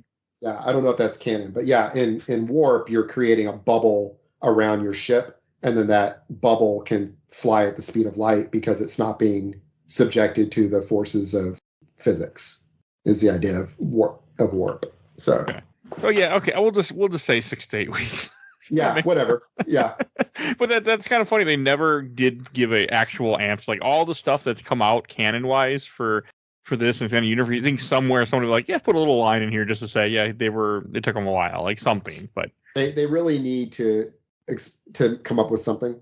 But I think the thing they came up with something in that when you piece together different canon sources, they do have a hyperdrive. It just doesn't work very well. Right. Okay. It's like a backup hyperdrive that is very slow, but it still allows faster than light travel. You do get cool scenes of seeing Luke train. I mean, you have the scene where he goes into the cave and, where he says... Yeah, let's talk about that, because I really like that scene a lot, and there's a lot in it, and this is one of the things they changed in the special editions. Oh, what did they change about it? A couple of things. So there were kind of subtle clues that Kirshner had put in there to show you that it's not real. Vader's breathing is at a different pitch than it normally is, and his lightsaber is orange and not red. And supposedly that was on purpose. Now, maybe it wasn't, but if you listen to it, I watched and I replayed it over and over. If you listen it on the original theatrical cut, when he walks in that cave, it is a different sound than Vader's normal breathing, and the lightsaber is decidedly orange on the theatrical. Like, it is definitely orange. That might have been a mistake. It might have been an accident, and they came back and said, no, it's because it's not real. But there's that. And then when he chops his head off, well, I think those are the only things they changed from special editions, those two things. I would say the third clue to me that it's not real is when he chops off the head, it sparks like he's a droid. And if you think about it, Luke doesn't really know what's going on under Vader's hood. He just knows that ObiWan has told him that Vader's more machine than man, right? Yeah. So you could imagine that Luke maybe, if this is all in Luke's head, Luke imagines that Vader is, like mostly droid. So when he chops off his head, it sparks like he chopped off a droid's head. I feel like that's on purpose, but I don't know. It's also in slow motion. That's the other thing. Right. His whole time he's in there, it's all in slow motion, which is, again, I think to give it a dreamlike state. Right. And you'll also notice Luke raises his lightsaber first, and then Vader raises his. So it's like, because, Yoda told him, he says, what will I find in there? He goes, only what you bring with you. And then he doesn't take away his weapon either. So he starts the problem. Yeah, he tells him he doesn't need his weapons, and he goes in there with it anyway. And so it's like he's bringing in his own fears. He's bringing in his own, like, everything he does, it's him. And then when he kills him, and then the face panel blows up, and he sees his face. I do like that. And it's like he's seeing what will happen if he continues down this reckless path instead of listening to Yoda. Yeah. I don't know. I really like that whole scene. I don't like what they did with it later in the canon, where what they established later in the canon is that the reason Yoda picked Dagobah in the first place is because there's this like dark side well there that would cloud anyone living on that planet from detection. Oh, really? Yeah.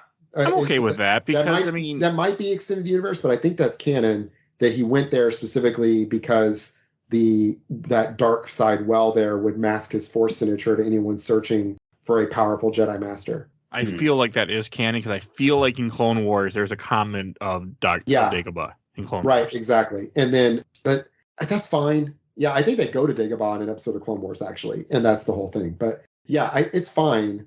But I think it's better to just be like, well, I don't know. I mean, I guess it doesn't matter, right? I mean, because otherwise, what is the explanation for that place? Is it that Yoda created it as a test for Luke? Is it? I don't know. Yeah, I'm trying to think of what he does in Revenge of the Sith. What he says, I think it's just like Dagobah must go, and it's just like he has to just have that line there and go there because we knew that he was there in Empire Strikes Back, so they put that in there. But he never really says why. I like to think that. I guess I always thought that he went there because there was something masking where he would be. Well, yeah, I always figured Dagobah because there's so much life. Right. That it just creates like so much Force energy that like, because he says a little after this that the Force is created by living beings. Yeah. Like that living organisms create the Force. Yeah. And there's a whole thing, I guess. Yeah, in Clone Wars, he does go. In the last season, they do a little thing where he goes to Dagobah, and that's why to connect this movie. Yeah. In the new season they made a couple of years ago. Yeah. Yeah. Cool. I do like one, maybe not that one, but the other one, but one of them. I do like the idea that, there is a dark side. He goes where he says like that place over there is strong on the dark side. I do like the idea that if you have a bunch of life together, there's always going to be like a pocket of the dark side or something, or like a well or something like that. Because there's always supposed to be balance. Right. Yeah. Yeah. And it's really cool. They don't go into it too much, which is right. I mean, I think like the way Yoda talks is he talks about the Force, but he doesn't do anything too concrete. Nothing about midi-chlorians or whatever, Right. And I think it works because he speaks in, kind of aphorisms and kind of Zen master phrases, which, are very, it's very open to interpretation. And I think that's why it works. Yeah, most of my like teenage and in early to mid 20s or early 20s, I had a poster of Yoda with like just a bunch of his quotes on it. Yeah, always up in a room somewhere. I wish I knew what happened with it. But it's very like, I don't know. I'm trying to put it in historical context, but I feel like in like the late 60s to 70s, there was a lot of this called Zen stuff going on. Oh yeah, there was American fascination with Eastern religion at this time. Right. Yeah. Yeah, exactly. I think Yoda is supposed to be, there's a trope of like, the Western man going to a mountain in like Tibet and finding the old Asian man on top of a mountain who has these Zen wisdoms. And I think Yoda's a little bit like that. And that would have been very familiar to people at the time of, oh yeah, this is like the old Chinese man who lives on top of the mountain. Yeah, it's very much, it's a mixture of that and kind of like Merlin, like the like dirty wizard living in the woods kind of thing. Yeah. I like it a lot. I mean, I love everything about it. Like I said, like I've been wanting to, my next tattoo is get a luminous beings are we, not this crude matter. It's a great line.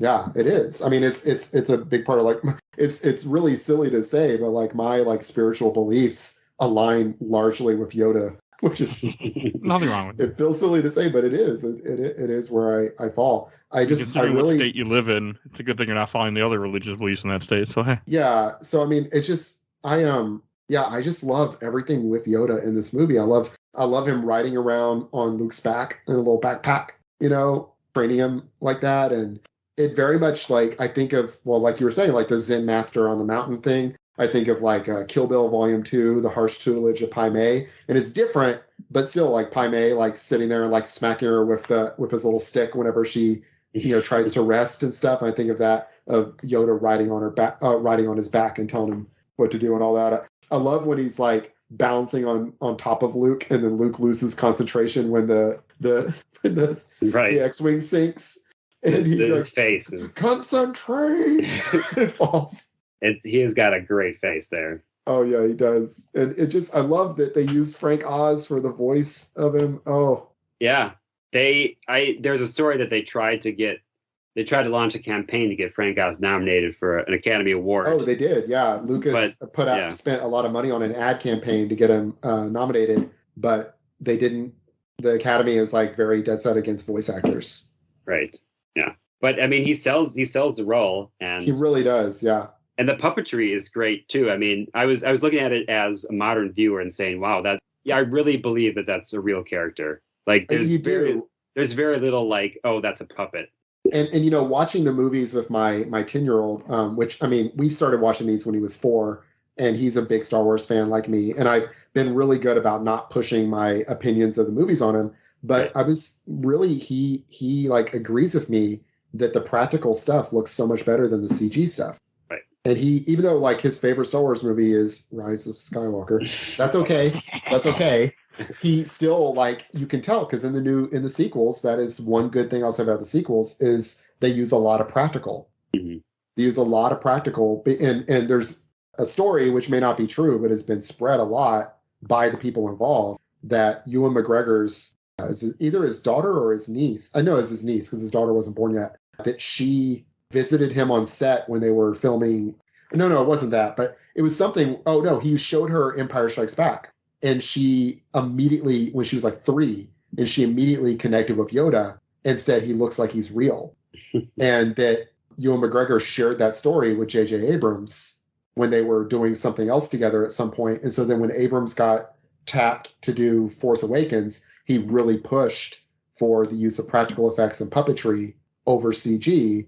Supposedly, according to Abrams, it's because of what Ewan McGregor's niece said.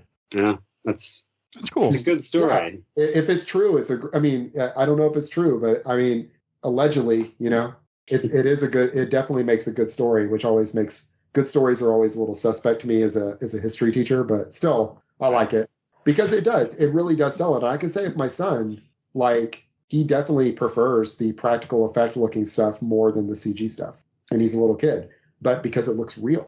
Yeah. So it looks real.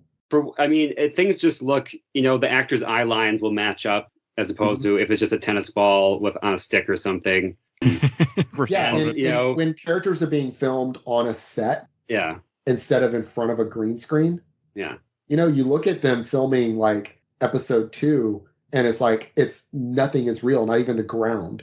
Right. They're filming like in just a giant green room, and it's like they're jumping around on like pads and stuff, and there's nothing, and it feels like depressing to watch them make it.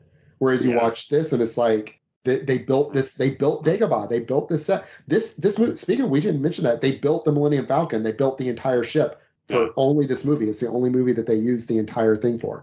Oh, that's cool. It's 85 feet long. Wow. Like they built it. They use because then they for the first movie they only built the like one hallway, the cockpit, and the galley.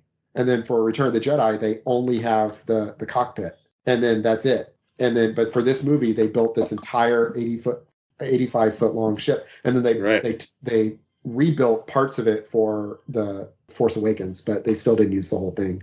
But anyway, that's just cool because there's so much of the ship that they show, and everything. I just like that so much. You see them very right. And when they're standing, there's like scenes like we were watching this morning with my son.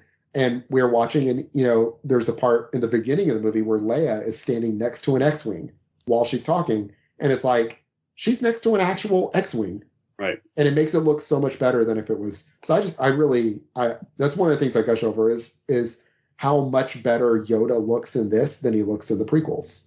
Mm-hmm. And they did actually try to use a puppet. They did try to use a puppet in episode 1, and it just didn't look right to Lucas. So what do you mean puppets don't dance as well and fly and stuff like that? Huh? Well, in episode 1, he's just floating around on a little chair. But something was definitely off about the episode 1 puppet. Well, because it's CG. They tried to use a puppet, and Lucas was like, "No, that doesn't look right."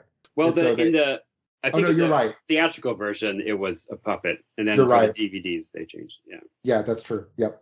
It was. I did see it in the theater several times. I can't remember though. Yeah, if you watch like the trailer, you'll see like Puppet Yoda, and it just looks. I don't know what it is. They couldn't replicate the magic or something. It just looks. Well, I think they had to rebuild the puppet because they don't have the original. Also. Yeah, that's probably true. Yeah, there you go. And this original one was also they used like really heavy materials for it, and it hurt Frank Oz's arm. So they had to. It took them forever to. This is probably one of the places where they went over budget. It took them forever to film because he kept having to take breaks because his arm would get like really sore.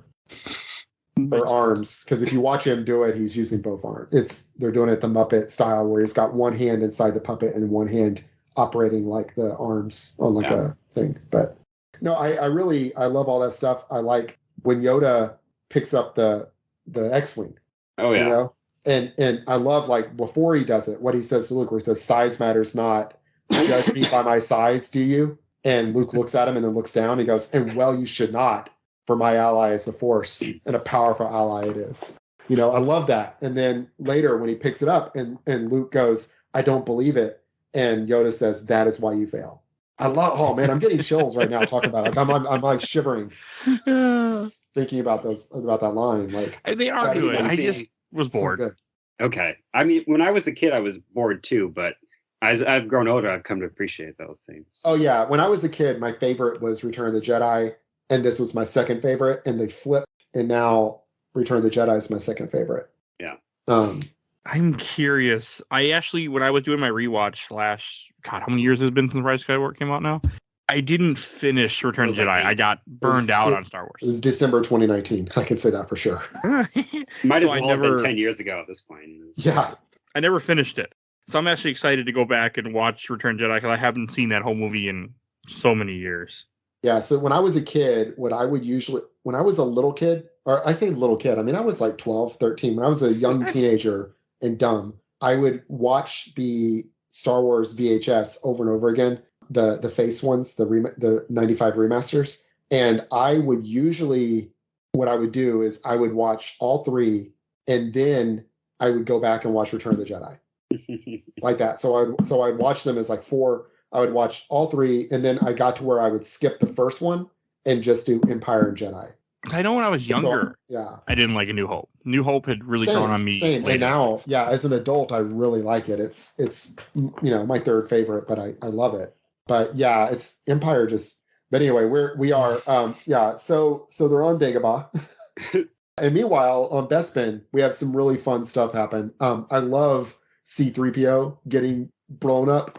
Yes, that amused me still. And Chewbacca's putting it together, and Lando walks in and is like, "Oh, let's go to dinner." Da da da. And he's like, and he looks down and his face gets quizzical. He goes, "Something wrong with your droid?" And Han looks at him and goes, "No. Why do you ask?" It's like C-3PO is obviously exploded. He has scorch marks all over him and is in pieces. It's such a weird. It's such an obviously not correct thing to say, but it works because it's just so absurd. It's like, so funny. I love it. It's so What do you ask? And but it's Han doesn't trust Lando. Right. He can tell. He's like, something's wrong here. I don't first, like this guy rolls out the red carpet to us when he should hate me. Next, our droid gets blown up mysteriously. Yeah. Like, I love the Ugnaughts are like salvaging the pieces and like they play keep away with his head from Chewbacca. Oh, I love it. Is there a reason why they took him apart? Oh, I mean, he walked in on some stormtroopers. Oh, okay. So the stormtroopers shot him, and then the Ugnaughts were dismantling him and going to get rid of the evidence. And Chewbacca walked in and found him and took the parts back. But that's what they were doing. Okay, I was wondering why they just took him apart for. I figured it was to remove any, evidence. Yeah, because whenever he powers him back on, the first thing he says is, "Stormtroopers, here." And one of my, it's a goof I notice every time. If you watch the conveyor belt, when 3PO's head goes on the conveyor belt in the furnace room, you can see the cameraman clearly reflected in the image of the helmet. Oh, I see it every time. And I think see though, but you just see some guy with like a t-shirt and jeans. And they didn't remove it for the special edition. They didn't. It's there. When I was at least on Disney, you can still see it. So that's funny. Yeah. Because they fix so much stuff. That's one thing I noticed watching this theatrical version. There's a ton of like blue screen artifacting where you can clearly see the outlines where they like cut out the image and put it on to the other image with the film. You can see it a lot in the theatrical version. There's also places where R2-D2 is on a blue screen, and because he's partly blue, any part of him that's blue turns gray. So he's like a black and white droid. My son was like, "Why is R2-D2 black and white?" And I was like, "Oh, yeah, why is he?" And I looked it up, and it was because it was a blue screen, and so the blue turns gray.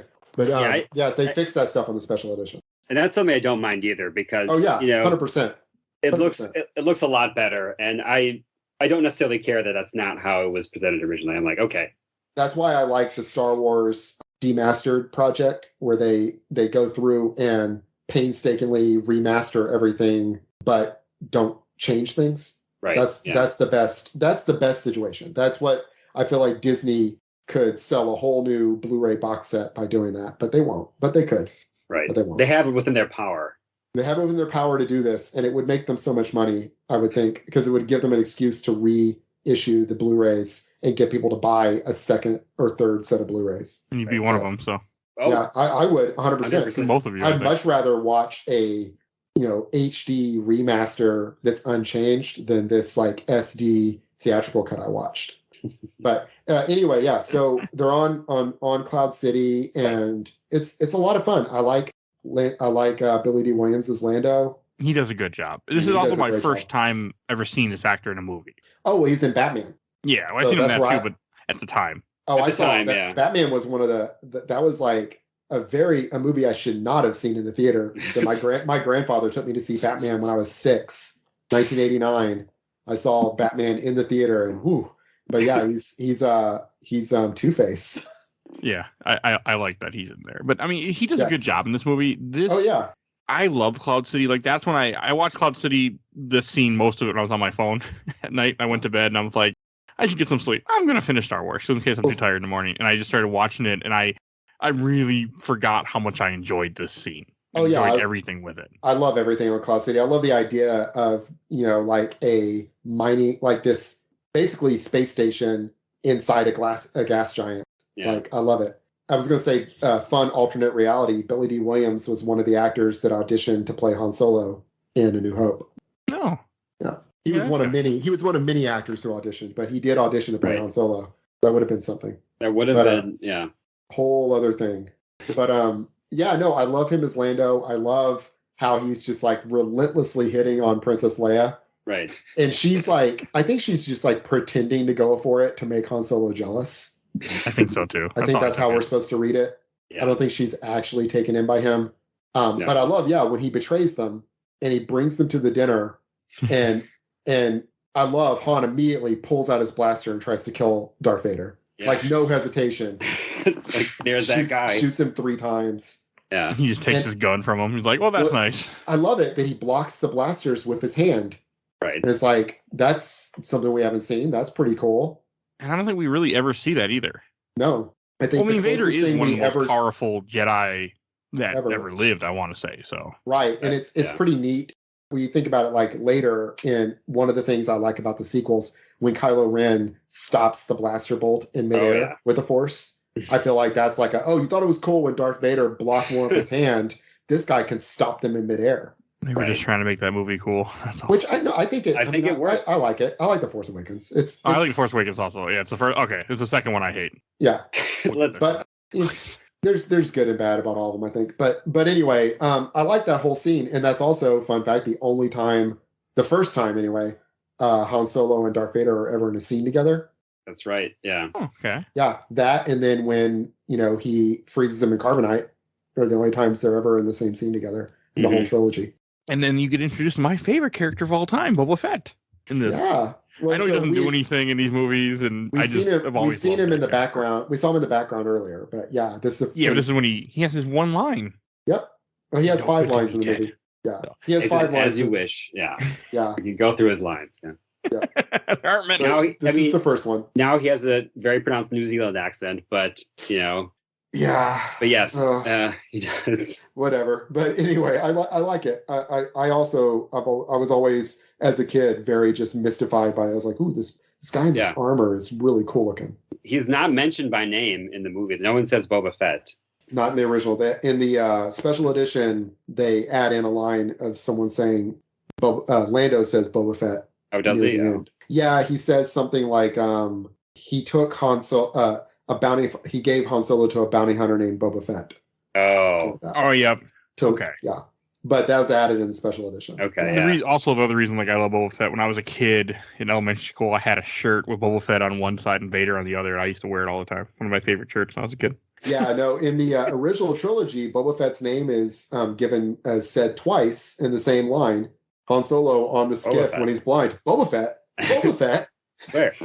And those same friends, my friend and his brother, that told me that Han Solo had to have the Force use a lightsaber. That same night, we also watched Return of the Jedi, and they said that he's saying "Rocket Pack." And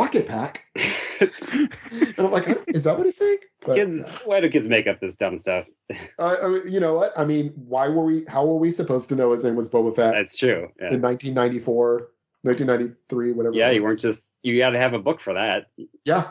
Yeah. So, well, we did, though, to come to think of it. That was my friend that got me into reading the Star Wars novels. I borrowed a bunch of them, and he had the Tales of the Bounty Hunters. That was a classic one. Yeah, which I think has Boba Fett in it, right? It has a story about Boba Fett in that. Yeah, it does have, it does have a story about Boba Fett, which is very non-canon nowadays, but at the time it was. The story of how Jaster Morrill becomes Boba Fett. Yeah. Right, yeah. Yeah, anyway, it was a good series, yeah. So it's a cool scene where he's like, please join us, Darth Vader's just so smooth. Yes.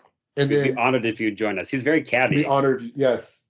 He gestures grandly to the chairs. And then the door closes. It's very cool. And then when they're torturing Han Solo. Yeah. And it's like, he didn't even ask me any questions. I love it. But I think what he's trying to do is he's trying to signal Luke through the Force, have his friends be in intense pain. Yeah. And it works.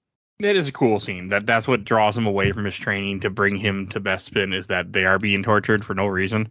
Right. Yeah. Did Leia get tortured too? Or they don't show it. So. They don't show it, yeah. Yeah, if it happens, then I'm sure they just show Han being tortured. Yeah, that is an interesting part. And the whole like carbonite freezing, I always found it odd that they freeze them in carbonite, but at the same time it has a little control panel at the side of it. Well, no, it is Well, that it's gets the way put it on. works. It's how they store perishable goods by freezing them in carbonite, and so they have a little panel on the side of it's like a frame that goes onto it that monitors like the vital signs of the perishable goods. Okay, that makes sense. It's like the slab, and then there's like a casing that gets put on the slab. It's all done automatically in that pit or whatever, Yeah. I mean, it's a cool way, like, be introduced. And like, yeah, we don't know if this will work, but we'll just test it on this guy. He's like, we use this for cargo. I don't know. If you freeze a person in there, it could kill him. And because he's planning to use it for Luke, he's like, good point. We'll test it on Captain Solo. It's like, wait. It's good. I mean, and then like the whole idea is just to bring Luke there, and like when you first see Luke going to Bespin, and he's just sneaking around, and it doesn't take long before he runs into. I just want to say something about the carbon freeze. Sure. Like that whole chamber is just so well lit, and it's Everything very like about it. It's like orange lighting and blue lighting, and it's so spectacular. And that's I think the only other really thing I can think of is the kind of the throne room in The Last Jedi, which is kind of red and black too. But it's one of the most stark. Last Jedi. No, you're The Last Jedi has like that throne room. Well, Return of the Jedi has a good like blue and black. That's true. Like theme to it also. But yeah, no, I love this. I was like, I paused and just sat and looked for a while at that when Luke and Vader face off. I was going to add like one thing I like on Bespin is the running gag of that Darth Vader keeps altering the terms of the deal with Lando. Right. And Lando's That was like, funny.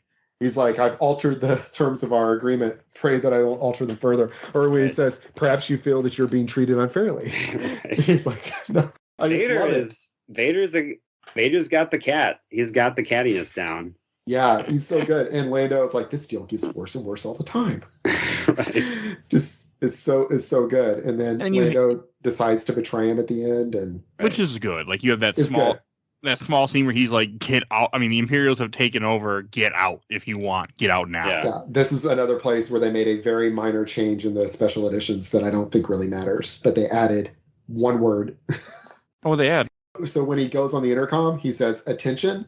In the special edition, he goes, attention, attention. Oh. That's it. Just one little change. Why? Theatrical.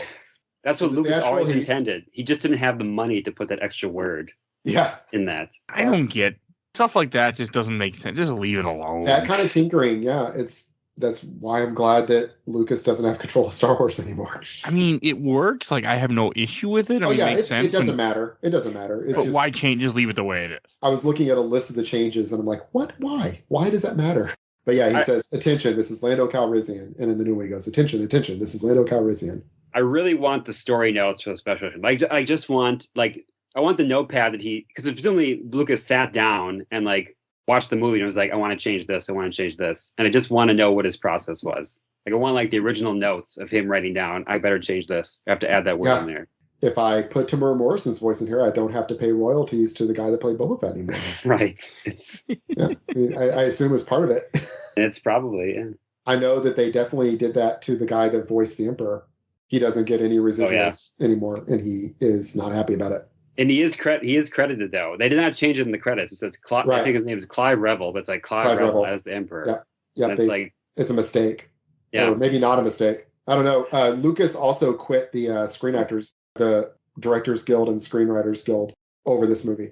Supposedly because of them they fined the movie and Irving Kershner personally for not putting the credits at the front of the movie.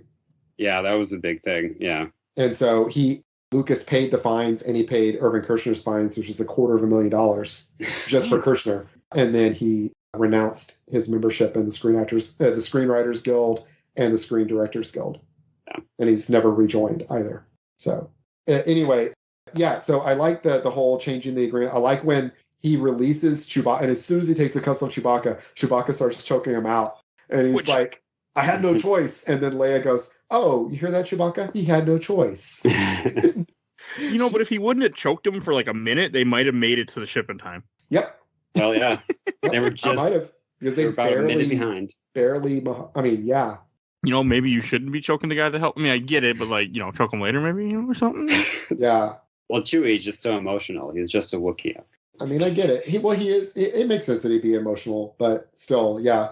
It was because the guy that saved him in a pit all those years ago was now in danger. So yeah, Yeah, it's like his best friend, his blood brother, that he tried to kill when they were in a mud pit. Yeah, he was starving. A couple things I know we're running out of time. A couple things I want to mention quick is you have when Luke gets there, you have the Luke and Vader fight after Vader tries to freeze him and he jumps out. I like that. He's like, "Oh, you weren't that impressive after all." He's like, "Oh, you escaped. Impressive." This is my favorite fight scene in, I think, other than maybe the Duel of the Fates with Darth Maul. This is my favorite fight scene in all of Star Wars. It's really good. Vader. Yeah. It's really well done. I think it's well choreographed. There's like really subtle things. Luke is always fighting with two hands on his lightsaber, and Vader is always fighting with one. And it's clear that Vader is just like kind of casually blocking everything with one hand.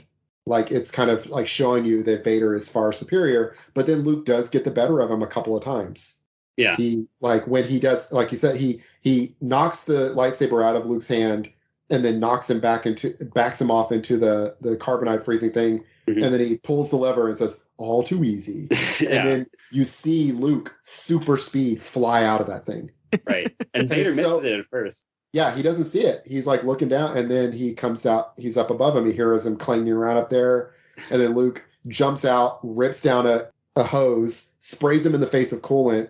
Yeah. Vader backs away. Luke summons his lightsaber to him with the Force and tries to chop Vader, and Vader barely blocks it in time. And Luke starts attacking him, and then Vader falls off the platform. And it's just like, it's so well done. Everything about it. And it's really good. It drew me back into this movie huge. Like when I got to the end of this part on my phone, I was like, wow, this is really good. Like I had forgotten how good this final fight. And they keep going. I watched it 3 times. I watched it 3 times. I kept rewinding and rewatching. It's worth it though. Yeah. I'm always impressed. And I'm sad more movies don't do this, is where you have the big battle at the beginning and then have a much quieter, smaller fight towards the end. And it's the only Star Wars movie that does it. Yeah. There's not a big battle. There's not a big explosion at the end. It's the big battle is just between Luke and Vader. And it works. It's so effective.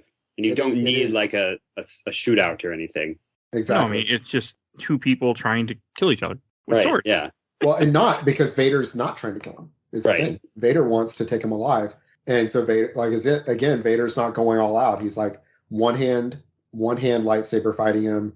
And then he's like throwing stuff at him with the Force later when they're in that hallway. I love that part because Luke blocks 1 or 2, but then he gets hit from behind. And those are probably like really heavy things hitting him. And you can see he becomes more and more sluggish the more he gets hit. And that is really realistic. I was in my martial arts class the other night. We were sparring multiple partners over and over again, 2 minutes, 30-second break, 2 minutes, 30, 10 rounds. And by the end of it, I had gotten hit so much. I'm just like sluggishly throwing. I'm like, I got to stop. It's like, I understand how Luke feels now. Yeah, it's exactly. I was watching it today. I was like, oh man, that's like, because I went up against a black belt and I was just getting pummeled. And then at the end, I was against a black belt again. And I'm just like, just sluggishly throwing blows out there and like, just like ducking down and like protecting. I'm just like, And we weren't even full contact. We were like medium contact, So it's like, it is very realistic. He's getting hit. The more he gets hit, the slower he gets. Right. And then he gets knocked out that window or sucked out the window. And Vader has to actually like grab onto the wall to not get sucked out himself. I love it. That was cool. And fun fact, like Mark Hamill did all of his own stunts in this movie, except for the last one. Oh, when he falls off the antenna? When he falls off the antenna, a stuntman did that because they didn't have real stunt cushions back then. If you ever looked behind the scenes, they just have a bunch of mattresses piled underneath them. Wasn't falling out the window? Wasn't that done by a stunt person? Oh, that might be that's the one that was done by a stunt person. You're right. He does the fall off the antenna himself. Yeah. It was being sucked out the window because you put a harness and you pull you real fast and you can get whiplash. So he didn't do that. But all the fighting, all that, all the stunts, the fight choreography, that was all Mark Hamill.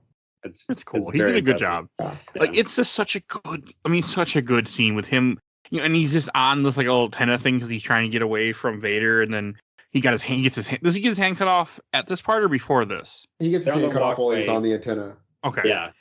So where does that lightsaber go? I always wonder. It should be gone forever. Okay, so So how did it end up in Maz? Yeah.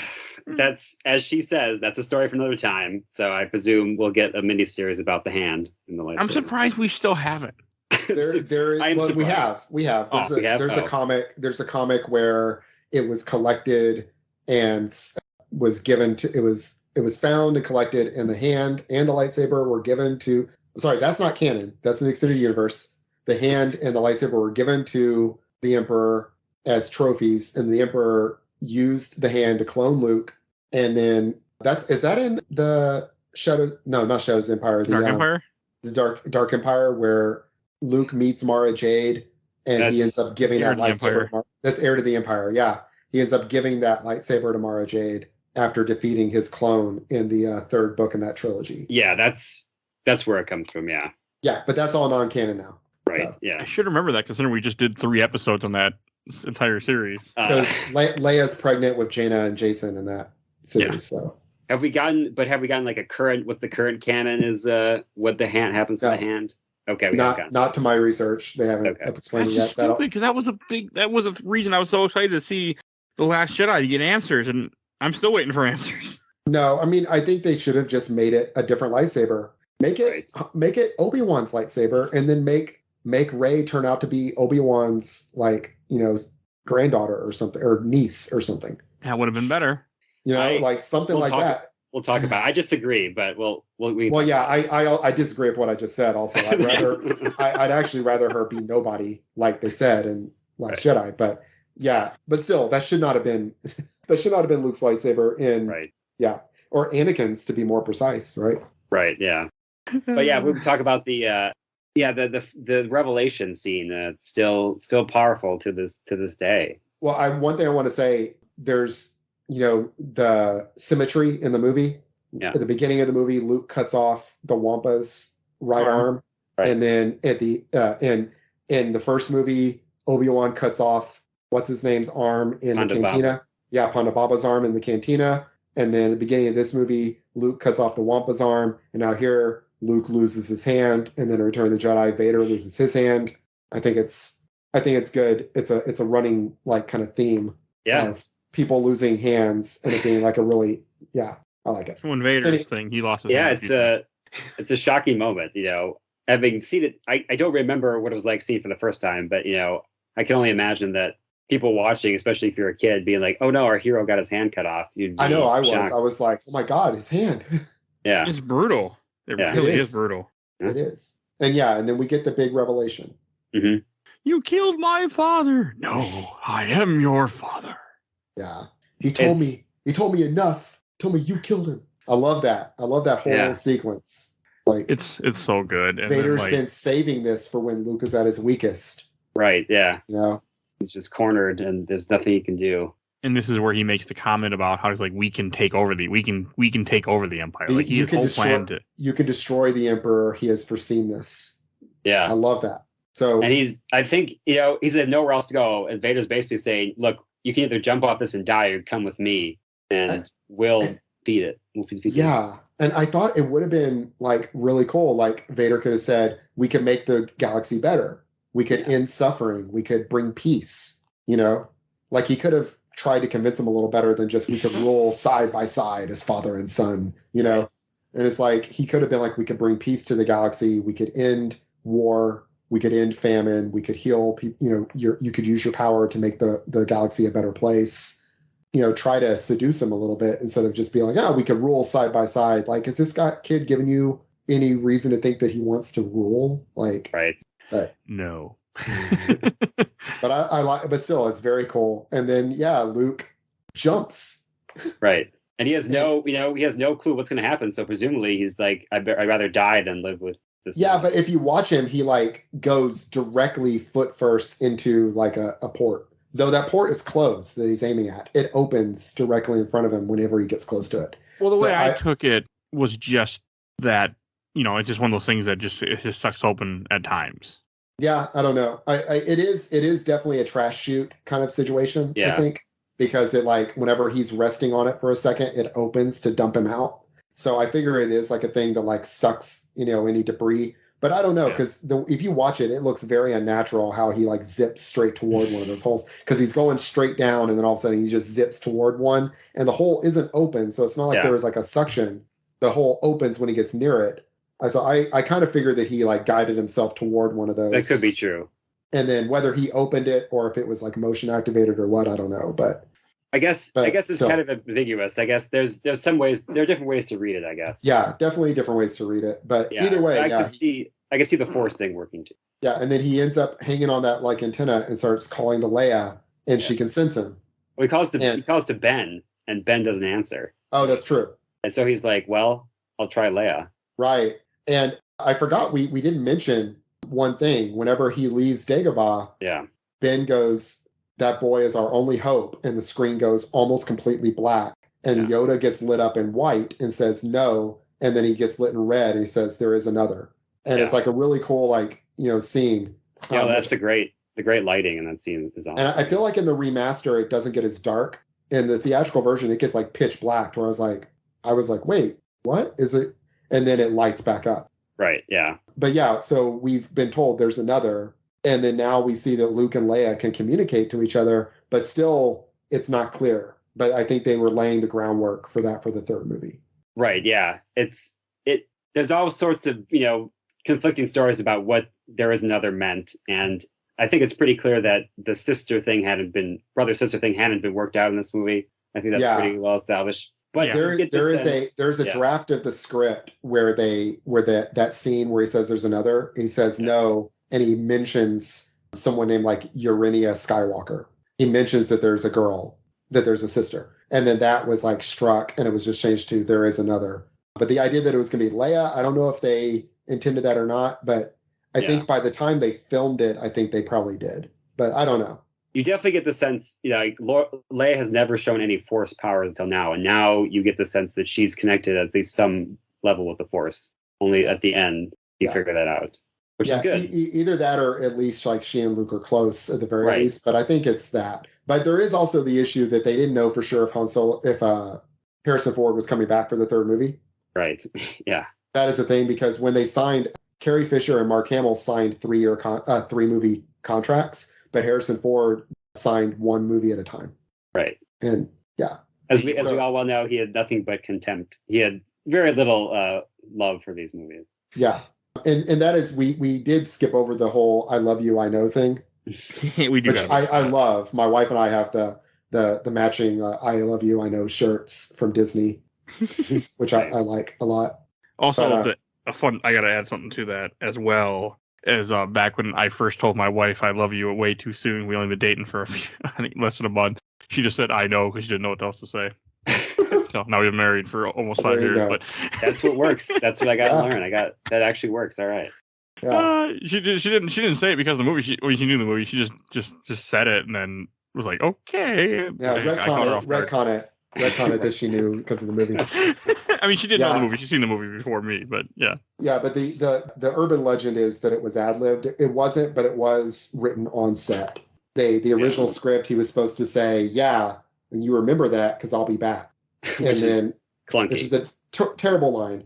And so, and that is supposedly what caused Harrison Ford to angrily tell George Lucas, you can write this shit, but we're the ones who have to say it. I know he told that to George Lucas. I think it was over that line. It might not have been over that line.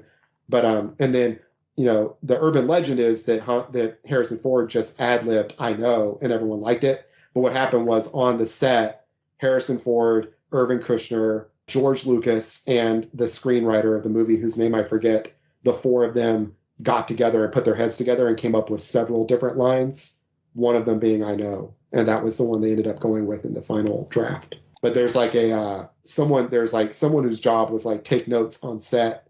They noted this conversation where they came up with several different takes. But anyway, so we get Luke rescued on the ship. This is another place where they made, I think, a good change with the special edition. They just make it prettier, I'm assuming. Well, yeah, the big thing is, if you ever watch the original, even the like later versions, like as late as like the 95 VHS, when Lando is going up the little elevator into the airlock, it just is like a big circle of white light above him. and then when he rescues Luke, it's a big circle of white light below him. And that was just because they couldn't get it to look right doing like the blue screen thing. And so like, we'll just have like big shining white lights shining on him, and that's fine. And so in the special editions, they went in and CG added like, you can see above him when he opens, you can see the outside of Bespin, and when he's rescuing Luke, you can see the inside of an airlock. That's a change that's innocuous and, might as well be used to clean up mistakes as opposed to adding. Yeah, exactly. That kind of change, I think, is for the better. I like that, actually. Yeah, exactly. There's actually one more big change, not big change, but there's one more change coming up is where, you see Vader get off the shuttle on the Executor, and that was added in special edition for reasons that I don't know, because it doesn't add anything other than you get to see the shuttle land. And then they reuse footage from the Return of the Jedi to show Vader getting off the shuttle. Oh, okay, that's cool. Because you can I didn't mind that, but yeah, it's not intrusive. It's pretty innocuous, but you ask yourself, why was it necessary to show that? Yeah, it's pointless. They also changed the line. Oh yes, he says after they get away. Yeah, he says, "Bring me my shuttle." Yeah. And in the special edition, he says, "Prepare my Star Destroyer for my return," or something like that. And if you actually watch the first time in the entire series that anyone ever says the word Star Destroyer, Leia says it here at the end when they're getting away from Bespin. She goes, something, those Star Destroyers, or something like that. I think she just says Star Destroyer. I think she may just point it out. She may just point to it and say Star Destroyer or something like that. Yeah, something like that. But anyway, that now in the special editions, Vader says it first. He says, "Prepare my Star Destroyer." Yeah. But yeah, just prepare my shuttle or bring me my shuttle sounds better. And you can tell he's like annoyed. He's like, "Bring me my shuttle," and then walks away. But yeah, I like that. I like how they get away, because again, another recurring thing is when the hyperdrive didn't work, Han's like, "It's not my fault. It's not my fault." And then when the hyperdrive doesn't work here, Lando goes, "They told me they fixed it. It's not my fault. It's not my fault." And I like that Lando and Han have like some similar characteristics there, that they both want everyone to know this isn't their fault. Yeah. And then C-3PO and R2-D2 are sitting there, and C-3PO is like, and he's like, or R2-D2. And what R2-D2 is saying to him is like, "Oh yeah, the city computer told me that they disabled the hyperdrive."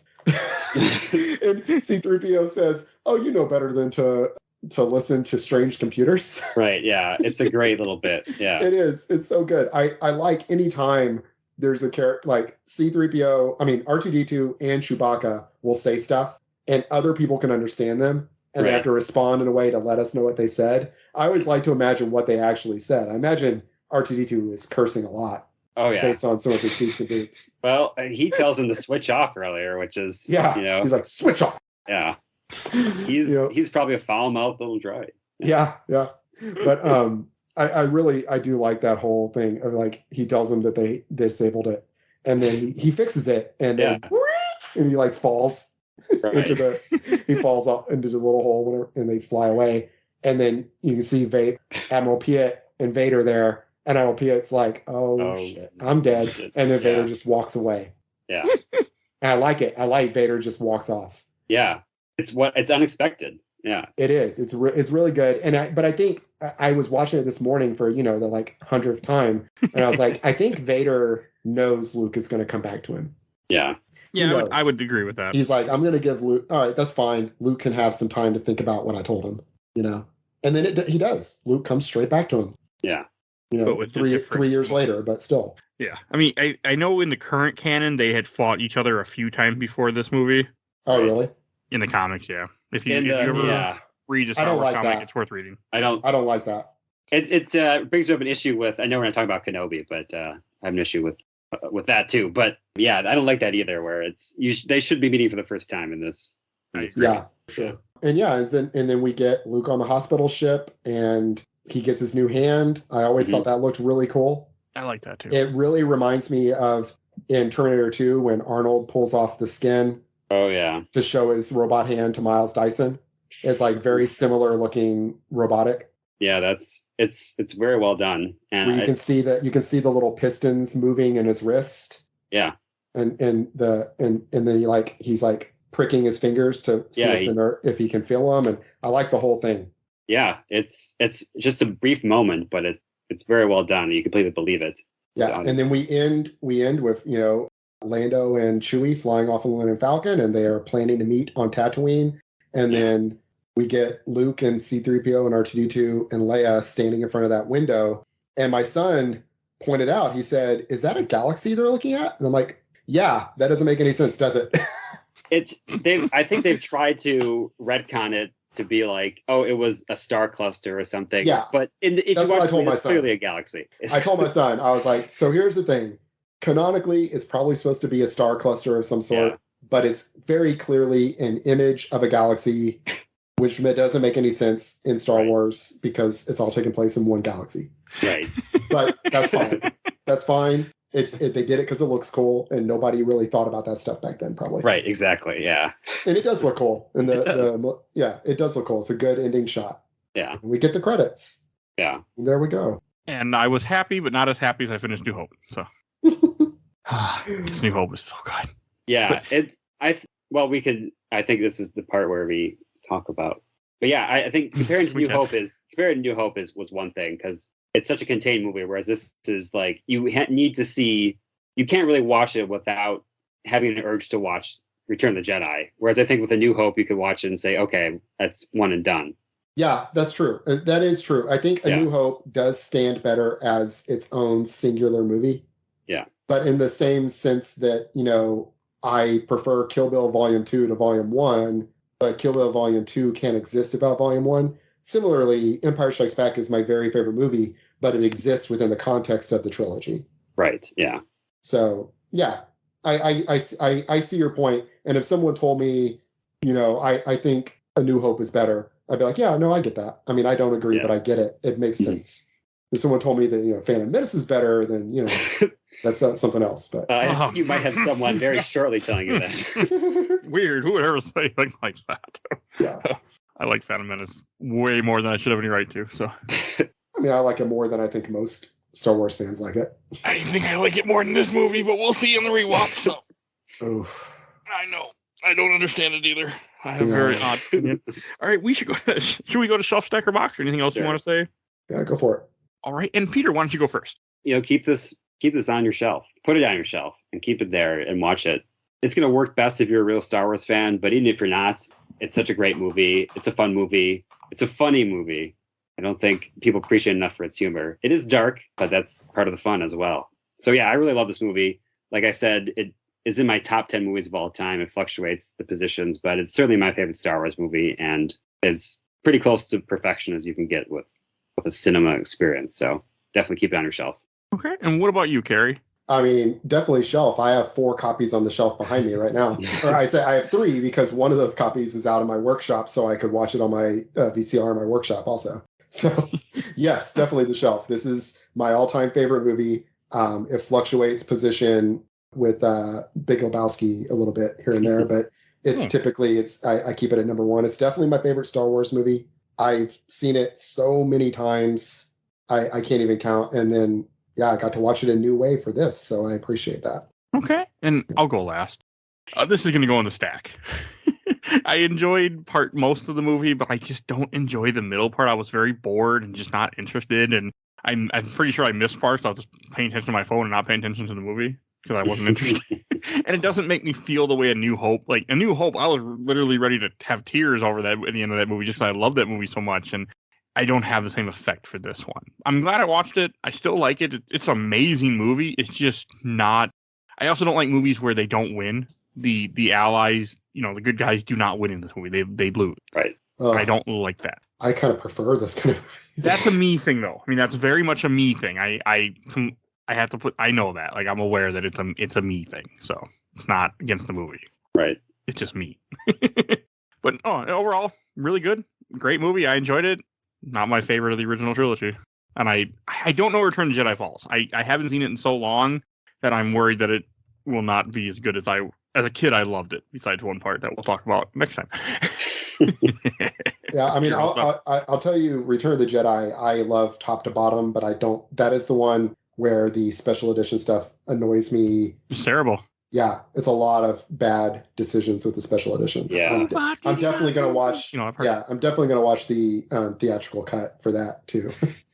Yeah, that's the least painful way of doing it. That'd be one where I wish I could, but I can't. So. Oh. Yeah. And Peter, where can people find you at? Well, I've got a sci-fi trilogy out now. You can find the first book on Amazon. It's called The Fifth Civilization.